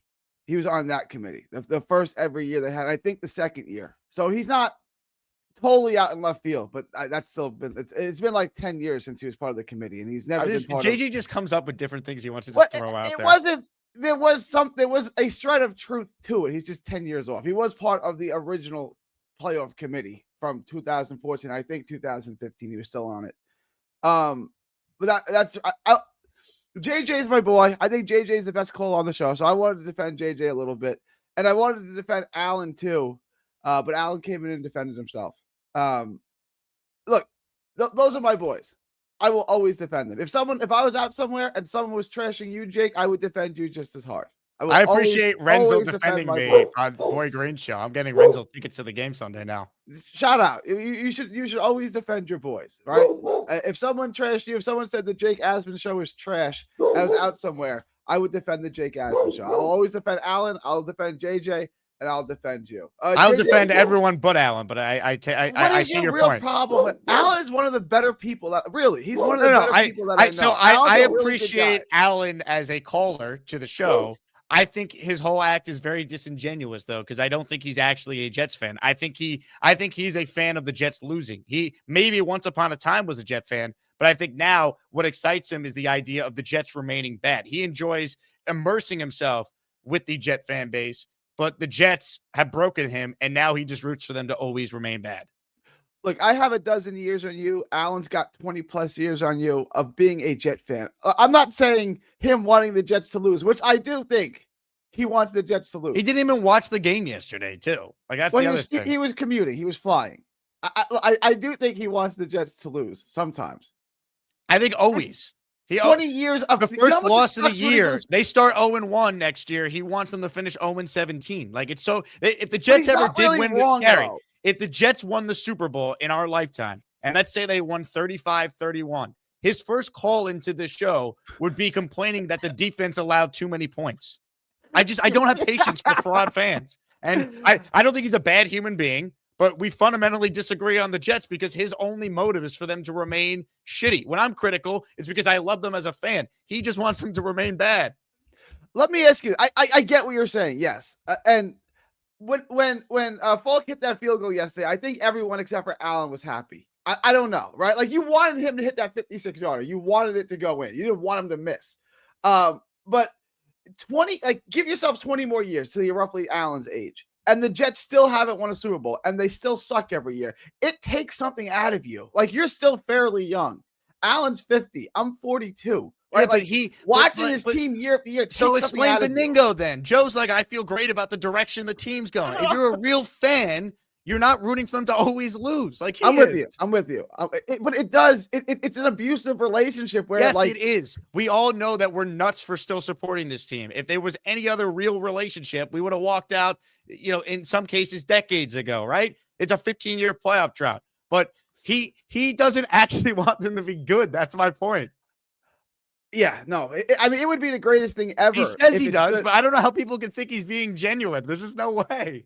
But it's like a dog that's been beat too much. Like, you don't actually think anything good is out there, right? Like, the Jets can't ever be. Like I said to you in the beginning of the season, 8-9, and you were like, from your lips to God's ears for an 8-9 season, right? Like, but this is where we are.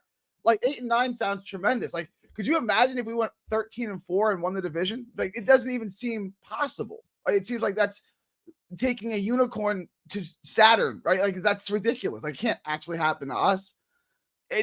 But that's what being a fan of this. I don't know how Joe Benigno stays so positive. I try to stay positive.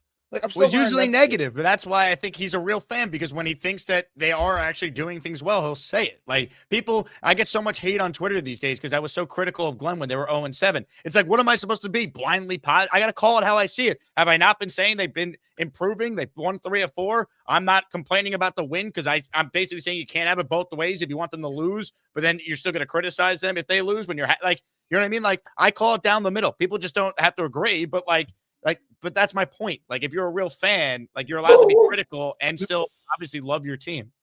I will never root for them to lose. I didn't want them to lose any. I hope they win every game for the rest of the season. I'm not rooting for a pick. I'm not rooting for a tank. I will never root for any. I'm not there yet. If there's a chance to get like a top 5 pick going into like the last 2 games, like at that point, fine. But like, what am I not going to root for them to beat the Dolphins Sunday if they win? Am I going to be upset? I just feel like there are certain teams that are good with the pick. Like the Knicks. Like the Knicks are good at getting the player. They're not good at drafting, right? They're just not. They draft Kevin Knox, right? Like, they're not good. So what are you rooting for the pick for, right? And your dog thinks Allen's a fraud. Canoli. The garbage man's coming, and she goes crazy when the garbage man. Allen alert! Allen alert! Hi, Joe Alt from the 9 teams in front of us. Allen alert! Ollie. I do love all the hate I'm getting in the chat. It's pretty hilarious. I will always defend you, Alan. I will. Gary, I love you, Gary. First comment is, when people say that Dante Moore might come out because he'll be a top 5 pick, I'm going to use my good friend Gary as an example. Arch Manning, if he came out in this draft, would be the number 1 pick in the draft. Number 1. Would be. And he's still not coming out. Okay. So that's why Dante Moore, most likely, the ability to hone his craft, make $8 to $10 million next year, and go back to school. Would you make out with Gary, Allen? That's what Renzo's asking. I would not make out with Gary. Yeah. Again, I like you, but I don't like you that much. I don't like Gary that much. But compare, like the Mannings, they all go back. It's not the same situation. His last name is Manning. He's rich a for life, millionaire. Generationally rich. Rich on his own accord. He's got $4 million plus the last 2 years. It's not the same thing. How do you know what Dante Moore's financial situation is? I know his last name's not Manning. Okay, but you know what? If someone gives you $10 million, but he could make 40 the second he signs his rookie deal. Go back to school and give you $10 million to work on your. And if you could get $40 million to be a top 5 pick. Al, Dante Moore got 2 point something, a little over $2 million in NIL deal. That's great money. It ain't an NFL contract. $2 million is going to get 4 times that to go back to school. I'm not. Dude, I don't know. I don't do you know if what Cam Ward got? Cam Ward got $48.7 million. Sometimes you want to complete your development, and maybe he doesn't think he's ready to come out. So, but here's my thing with you, Alan. Can we see what happens on January 15th? Can we see what happens? There's a chance he does. Dante Moore would be the best player in this draft for the Jets. Do I think he's coming out? I do not. But if he does, and the Jets traded up for him, then I am not. Again, you can we bring wait up to see if he does or does. I don't know. I would guess he does, but there's a very good chance he could go back. I would put it at 60-40. He goes to the draft. I don't guess agree he with that does. at all. I think it's All right. 75-25 he stays in school. I do. All right, but even 25% chance is that's a realistic chance that he could go to the draft. Jake, you bring up the call on October 5th, okay? And it's a very valid call. Did I ever say that I wanted the Jets to trade up for a quarterback? No, I you did said not. if the Jets stood pat, had the number one pick, I would take the quarterback. That's the difference. If Mendoza fell to us at 7 or 6, I'm good. I just don't want to give up any assets for anybody in this draft. Yeah, but where we disagree, Alan, is like you're like, I won't trade any of them. And it's like, I'm why? not. Because I'm not saying you trade 3 2027 first rounders, but if it cost me the Colts pick and a second in 27, I'm making that deal if I like the quarterback. Don't. He's Why? not. What? It's a quarterback. You're not winning without a quarterback. And also, I agree, but you're not winning with a look.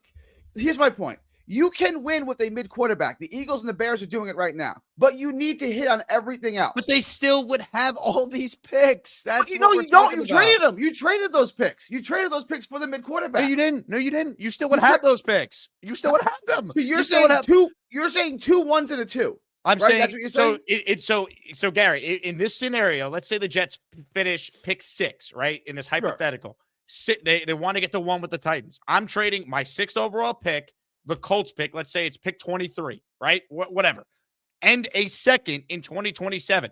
If Tennessee accepts, I still would then have 2 2s this year, 2026, and I would have 3 1s in 2027. If that's not enough picks with $100 million in cap this year and another $100 million projected the following year, I can't help you if the Jets can't build a team around the quarterback. Let me address that. Trade up for. Jake, Alan, I was with you to start. Jake makes a pretty good argument. You still got 3 picks 3 1s next year, and 2 2s this year. If it costs, let's say 3 1s, then it's a different level of conversation. But my point to you is, Alan, you're so dead set. You're in that. The reason why I play that call is one, because the Sellers thing's hilarious. Now 2 months later, It you're is. like, oh, It is hilarious. Going back to school. And I play that call just to also show you that you were so insistent on if there's a chance to get the quarterback, they have to take the quarterback. So now you're just like, I won't trade anything when like, dude, you have all these picks. So you can look at these. Jake won over a little bit on that argument. Yeah, let me win me back, I guess. Okay. I said the Jets at number 1. I said if the Jets had the number 1 pick in the draft, they should draft a quarterback. In this scenario, the Jets do not have the number 1 pick in the draft. They have the 6th or 7th pick in the draft. First of all, if I'm Tennessee, with the amount of teams that might move up for a quarterback, at minimum, I ask for the 2027 Jet first round pick. Minimum. And that's where it ends. I am not trading any of those picks. Okay? I'm just not doing it. What about Jake's hypothetical? Jake, I am not trading, and because I don't believe in the quarterback. I think the quarterback is mid. That's more reason to take him. You thought Sellers was the man.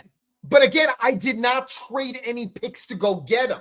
Right, but you're acting like trading picks is like a death sentence to the franchise if it didn't work out. This team is 3-9. It's not though. So many people. But they still have all these picks, and they have $100 million in cap space. $100 million. Again, you're giving away.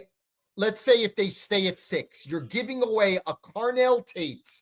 You're giving away a Sonny Styles with the Colt pick, and you're giving away a number 2 pick next year. And I still have 3 first rounders in 2027. I don't believe is a top 10 quarterback. Right. But if the Jets believe that Fernando Mendoza is a franchise quarterback, right? Mike Tannenbaum compared him to Matt Ryan. If Darren Muji thinks they're getting Matt Ryan, for example, or Jared Goff has been the comp I've seen some have said for Mendoza, if they feel that way, they should make that trade. And no one will criticize them if they're right. That's the bottom line. Well, I don't think. I think more realistically, we're looking at a middling quarterback. What if he's Trevor Lawrence? What if he's Kirk Cousins? Are you? But how do you know that he's a middling quarterback? I Because just I don't. You know who's a don't- middling quarterback? what is- Trevor Lawrence is a middling quarterback. Yeah, and I said he was generational. a second round pick back then. I never understood All right, that. so you're the one guy that had a second round grade. There on was a Trevor lot of Lawrence. people Everyone like- else said he's the best quarterback prospect since John Elway. Elway, Luck. It was ridiculous what they were doing with him. Luck. It was insane how they were hyping him. It's like, what is he's an RPO quarterback who checks down the whole game and then throws 140 yards. Like there was nothing that special about him. And look, I don't think Mendoza sucks at all. I think he's a middling quarterback. But now you have to hit on everything. I don't think he sucks. I don't think he's Zach Wilson. I don't think he's Justin Fields. I think he's all right. Like he's decent. Again, but you make even if you do get a middling quarterback, you have. You said the rest Caleb of the Williams was a 5th round talent. Have you I said third round. I said third round, and I would still take him in the third round. Where would you take him? I would take him in the 1st round. Okay, so he's above average quarterback. Yes. Wow. Is he a top? Have you watched him? No, I don't. Watch him? I don't think he's a top 10 quarterback yet. I think he's above average. Okay. Is He he better leads than the is he NFL better in than game-winning is he- drives is this he- year. Is he better than Jordan Love? I think Love to this point has been better. Is he in better his than career. Jalen Hurts? No, Hurts is a Super Is he Bowl better than MVP. Goff? Is Is he he better better than than Drake Stafford? Is he May? better than Joe Burrow? Who's he better than? He's a below average. I said he's an above average quarterback. So that would mean he's a top 16 quarterback. So you think he's terrible? They're 9 and 3. I think he's pretty bad. I think he's pretty bad. He's pretty bad. He's not he's not horrible. He's You not think he's Justin pretty Fields. bad? Man, He's Ben pretty Johnson bad. should get Coach of the Year then if you think he's Ben pretty Johnson will get coach Absolutely, he's gonna get coach of the year. Well, Absolutely, he's gonna get Well, coach I of mean, the year. there's I don't some think really it's a good coaching conversation. jobs in the NFL this year. The I don't know if you're Patriots? aware of this. Ben- Yeah, Ben the Patriots, Johnson the Niners. We'll see where the Colts finish with Panthers. Steichen was The the hot Panthers. name. Yeah, Canales. Wait, hang on. Bryce Hang on. Young is not good, and that team is 7-6 right now. Hang on. If the Bears win that division, which we all call murderers row, you don't think Ben Johnson wins coach of the year? Yes, he does. We all I had just him in said- last you talked place. about other coaches. I think Ben Johnson will win coach of the year. But again, you make a comment, Jake, that I want them to lose at all costs. It's not true. You do. I just want, with all these draft picks, that's why I love this Sauce deal. It was a brilliant move. Okay. You have all these assets. You don't have to force the issue in going to get a quarterback that I think is mid. If they think he's mid, I don't think they'll force the issue. If they make the trade, it's because they believe in what don't you understand? That they would at that point believe they only get one shot at this. So if they're gonna make that kind of move, they believe that they got their guy. I think Kurt Signetti has made. You thought Fernando Lenore Sellers Mendoza was the into a surefire star. number 1 pick in the draft on I October still 5th. stand by I Lenore don't- Sellers. He ain't I gonna go don't in the care draft, what but I you stand think. by I care Lenore what the Sellers. Jets think, and But again, their I decision like comes down to Mendoza. their belief. If he falls to us, perfect. How I'm do you just know not he's the first trading quarterback assets. taken? We don't. I'm not Ty trading Simpson could go assets 1 by for a then. guy We don't who I know. think is Kirk Cousins. I think he's Kirk Cousins. But you I thought did. a year ago that Nussmeier was going to be a top 10 I pick. did, but I never thought that they would trade up for a guy. That's the difference. But you know what? If Sometimes you quarterback have falls to. us, I would take him. I just am Al, not. what do you want to do? trading We have 8 premium picks. You don't want to draft 8 premium. You don't want to do what the Brooklyn Nets did, right? That's ridiculous. So you want to trade these picks to trade up, right? At some No, I point, would you're going to trade up. 2027 picks to trade up. I would not for anybody in this draft. I would trade the 2027 picks to trade up for a quarterback in 20. I said the same thing. I love this draft class, this quarterback class that had Klubnik, that had Nico, that had Drew Allen. I love this quarterback class, right? I'd say there were going to be 5 guys in this draft better than Cam Ward. There might be 0 because I don't even think Cam Ward sucks, right? And another thing, Jake, there you might made a be comment- 0. So You and now made a there's like I comment don't like about any of when these guys. The Bills made the trade for Josh Allen. Remember, the Bills were a playoff team when they did that. Okay? And? The Jets are 3-9. They have to build the roster. Did the Commanders build when they had Jaden Daniels and then went to the championship game coming off a 3-win season and they're He was picking the second? number 2 pick in the draft, and they had the number 2 pick. Right, but my point, Alan, is the Jets have the capital to be able to do this you and have still to have build the the rest resources. of your roster. Right, but that's what Again, $100 million in cap space is for, and you still have future picks to build the team. Again, in this I don't- scenario, they still would have 2 2s this year. Again, I am not trading any of these assets for We a know guy in this we're draft. going in circles. You wouldn't trade a 7th to move up to get the number 1 pick. You wouldn't trade anything. I got Can it. I ask you? Can I ask you a question real quick? Quickly, I got to end the show. Yeah. Do the Longhorns make the playoff? I think that loss to Florida is going to keep them out. There's too many teams. Bama lost. Bama's going to have 3 losses after You they need Bama to the SEC. lose, right? Bama needs to lose, and then what They're else gonna could lose. Georgia can beat them by 2 scores. That's really it. Like it's good. If Bama's got 3 losses and Texas has 3 losses, Bama's loss is worse, but Bama has the win over Georgia. But Texas is the first team since LSU in 2019, the Joe Burrow team, the greatest team ever, to have 3 top 10 wins in one season. They got 3 top 10 wins: Vanderbilt, A&M, and Oklahoma. They're only the 3rd team to ever do it in the playoff era, and they're the first team since 2019 LSU to beat 3 top 10 teams in one season. So Texas has the resume. It's just that Florida loss. Three losses is going to hurt them. So here's the power move, and then you can let me go. You played Ohio State. If we didn't play Ohio State, if we would have scheduled UTEP or Texas State and beat them 60-0, this wouldn't be a conversation. We'd be in the playoffs at 10-2.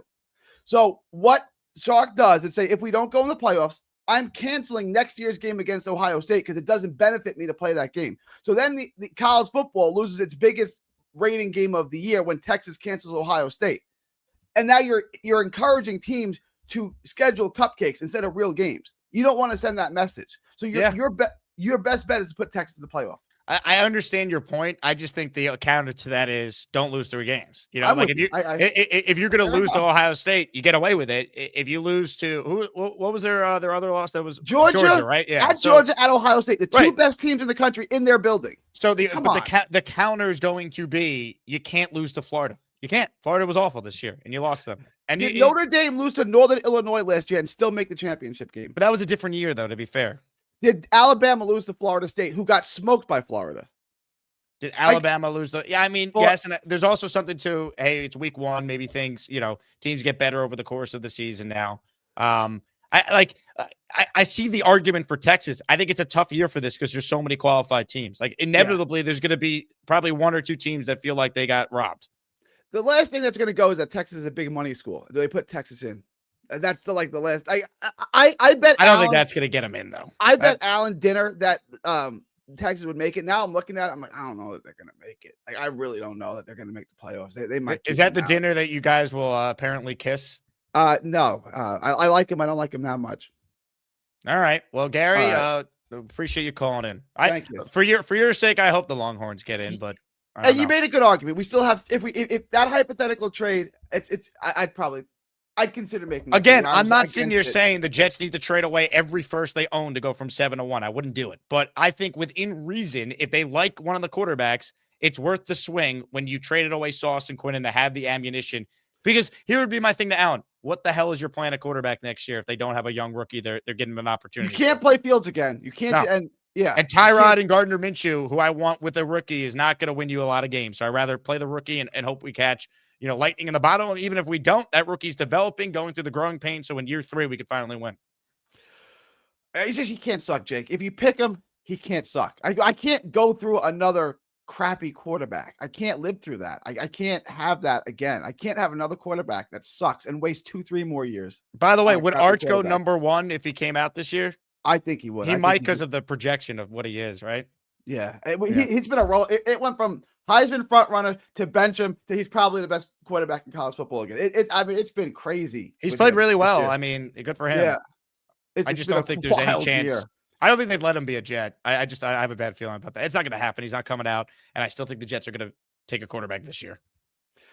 If I was him, yeah. I would be crazy if Arch went to the Jets. That'd be wild. He's not going. I guess so, right? Yeah. I mean, I remember halfway through the season, I was apologizing to Sark and Longhorn Nation for saying they should have benched Quinn last year for Arch. Like, it was so bad. And now he's playing great. I don't know. Gary, all right. Good call. Ladies and gentlemen, Mr. Gary. Play the game to win. He was playing to win. All right. Fun show. 3 hours nearly. You guys are the greatest. Nate in the raffle for 1. I'm counting entries as we speak. Did they ever force a damn turnover? Philly Noodle says you don't trade 2 elite players to not make a big move. Agreed. And look, again, there's context to trade up and get the quarterback. It's not trade everything to get the quarterback. It's within reason. If there's an opportunity to get said player, you do it. And I keep referencing the Colts pick in a second next year because that's what ESPN's Matt Miller put out in his first mock, where the Jets did make the trade up. And I think that's a reasonable deal. And anyone who's against that, pay attention to the amount of picks the Jets would still have even after making that trade and the $100 million in cap space. If we can't fill out our roster with that, then guess what? The guys in charge suck, because that's more than enough resources, even after getting the quarterback, to fill out your roster. And people are like, oh, we have so many holes. You don't need to draft the tackle. You don't need to draft the number 1 wide receiver. You have a running back. They're going to bring Brace back, I believe. All right. Like, yes, there's some holes on defense. I could fix defense with spending money and using some draft capital there. I can't fix my offense without a goddamn quarterback. And a quarterback makes everyone better. Everyone looks better when you have good quarterback play. Even Tyrod, who's not a good quarterback at this stage of his career, him being competent makes guys look better. All of a sudden, A.D. Mitchell's our number 2 receiver next year, people are saying. After the last 2 weeks, John Mechie was going to Canton. Like, all of a sudden, competent quarterback play does wonders. You know what I mean? Like, you can't win crap without the quarterback. Take your swing on the QB. Matty P says, first overall was Bears and Panthers. Bears traded 23. First, number 9, 2023 second, number 61, 24 first, 25 second, and DJ Moore do a similar package. That was to get Bryce Young, who was labeled generational. That was to go from 9 to 1. I don't think I would trade that much if that's what it would take.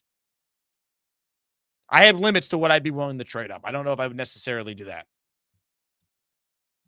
There's other examples too. I mean, I'm sure I'm going to have to do a whole offseason video on the price of trading up, what it would cost, examples in history, because it's all over the map. The Jets traded up from 17 to 6 without trading a first-round pick in 2009 to get Mark Sanchez. Remember that? The Jets traded three second-round picks to go from 6 to 3 to get Sam Darnold. So there's avenues for the Jets to do trades, but we don't know the value just yet. And let's see which quarterbacks are actually out. Because maybe if 3 guys declare that are top 10 picks, you don't got to trade anything to get one of them. Or you're not trading up to number 1. Maybe you're trading up to number 5. Who knows? There's so many scenarios. I do know this. We will end today's program with our closer. And here he is. Hi, everybody. This is Bob from Vermont. I am Bob, of course. Jake, you like your spinach, don't you? I like my spinach.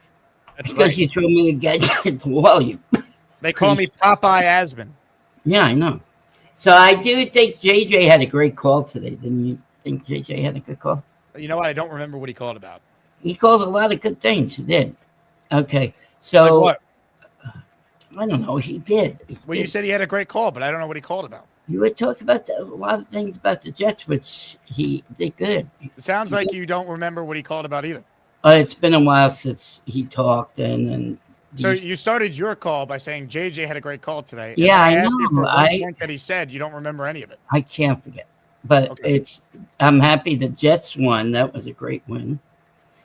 It's crappy weather. But can I do one thing today? What's today's date? Today's December 1st. Our friend's birthday is today. Can I sing him happy birthday song? Well, why don't you tell us who our friend is, unless you forgot like what JJ called in about? No, I didn't forget. We saw him last December 1st. We met him at the Jet game. Addison's birthday is today.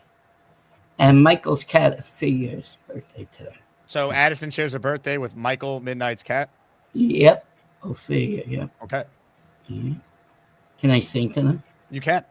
Oh, thank you. I just wanted to make sure I get to say so. It's your show, so I got to X before I do stuff. Can you put me full screen? You're making a lot of demands. Oh, well, you usually put me. I love you, Jake. Okay, everybody.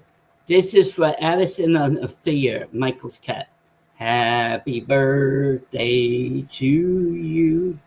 Happy birthday to you. Happy birthday, Addison Ophidia. Happy birthday to you. And I hope you both have a great day. How's that, Jake? Good? Tremendous. You did good. Good. Hey, got one question for tomorrow. Is that the weekly one that you go for 3? It's the weekly one. What? Tomorrow's The weekly raffle is tomorrow. That is correct. Yep. Yeah, am I still in that for next? You are. Yeah, you gifted a bunch Okay. of memberships, so you're. Yeah, I didn't know if that counted to that. Okay. It does. Yeah. Yep. Every membership you gift on a show goes towards Yeah. the weekly raffle, in addition Yeah. to whatever the prize is on that show. Gotcha. I want to win Michael a Christmas present. That's why. Gotta win. But I heard I could have got it much cheaper that way.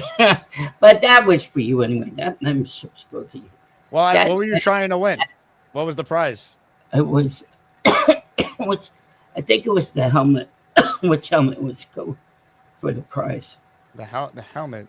Is there a helmet you got this week? Well, I have a Joe Namath helmet we're doing on the second. Yeah, show. that's what I want, Michael. No. Is that CJ today? Mosley? Yeah, you want to get him. Okay. Or the other two, whatever come. If All I right. get.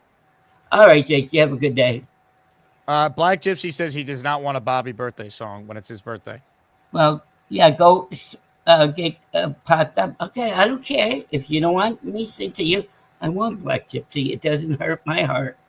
I don't give. So if it's someone's birthday and they say, "Hey Bob, it's my birthday," and then you go, "I want to sing for you," and they say no, you won't be offended?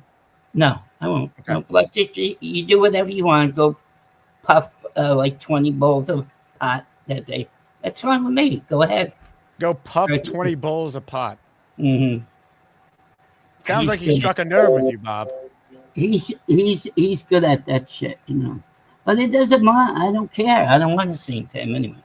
Okay, Jake, have a great day. Says Bobby on here massaging butt cheeks with his birthday jazz hands.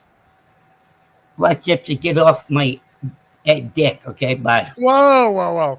No one's on anyone's male genitalia here, Bob. Yes, he is. Okay. Oh, no, come on.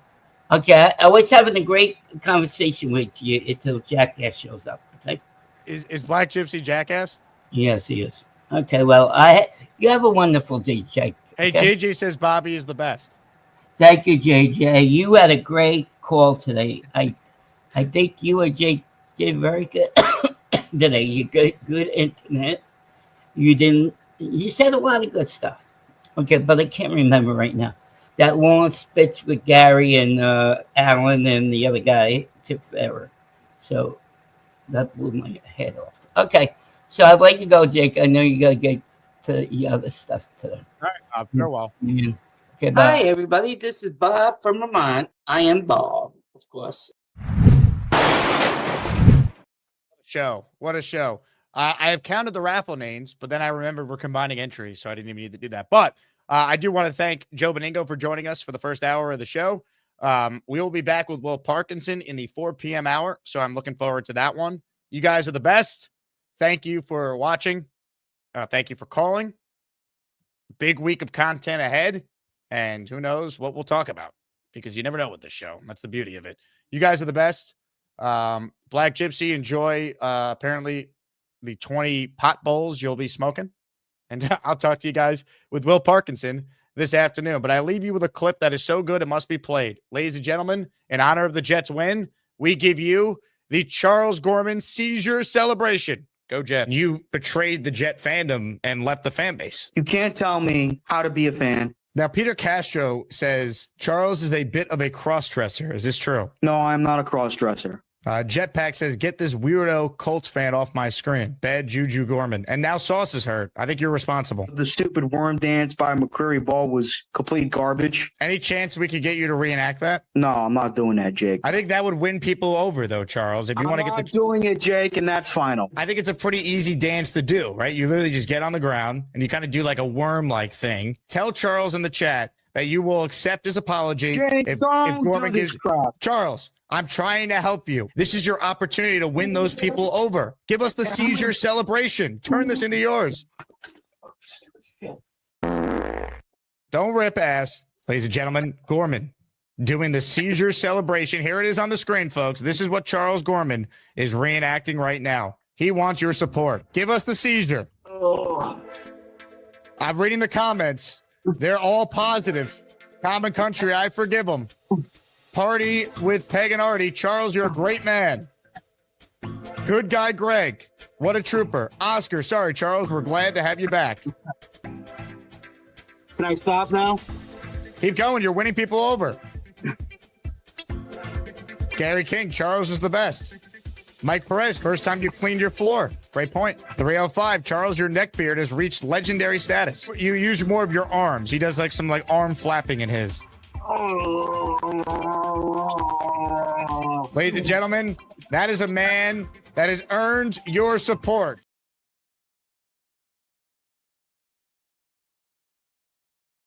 Oh, hi. Jake wants me to ask you to click on the like button. That's right, Lane. And if they don't subscribe to the Jake Asman Show, this team may never win another game. Let's go, Jets.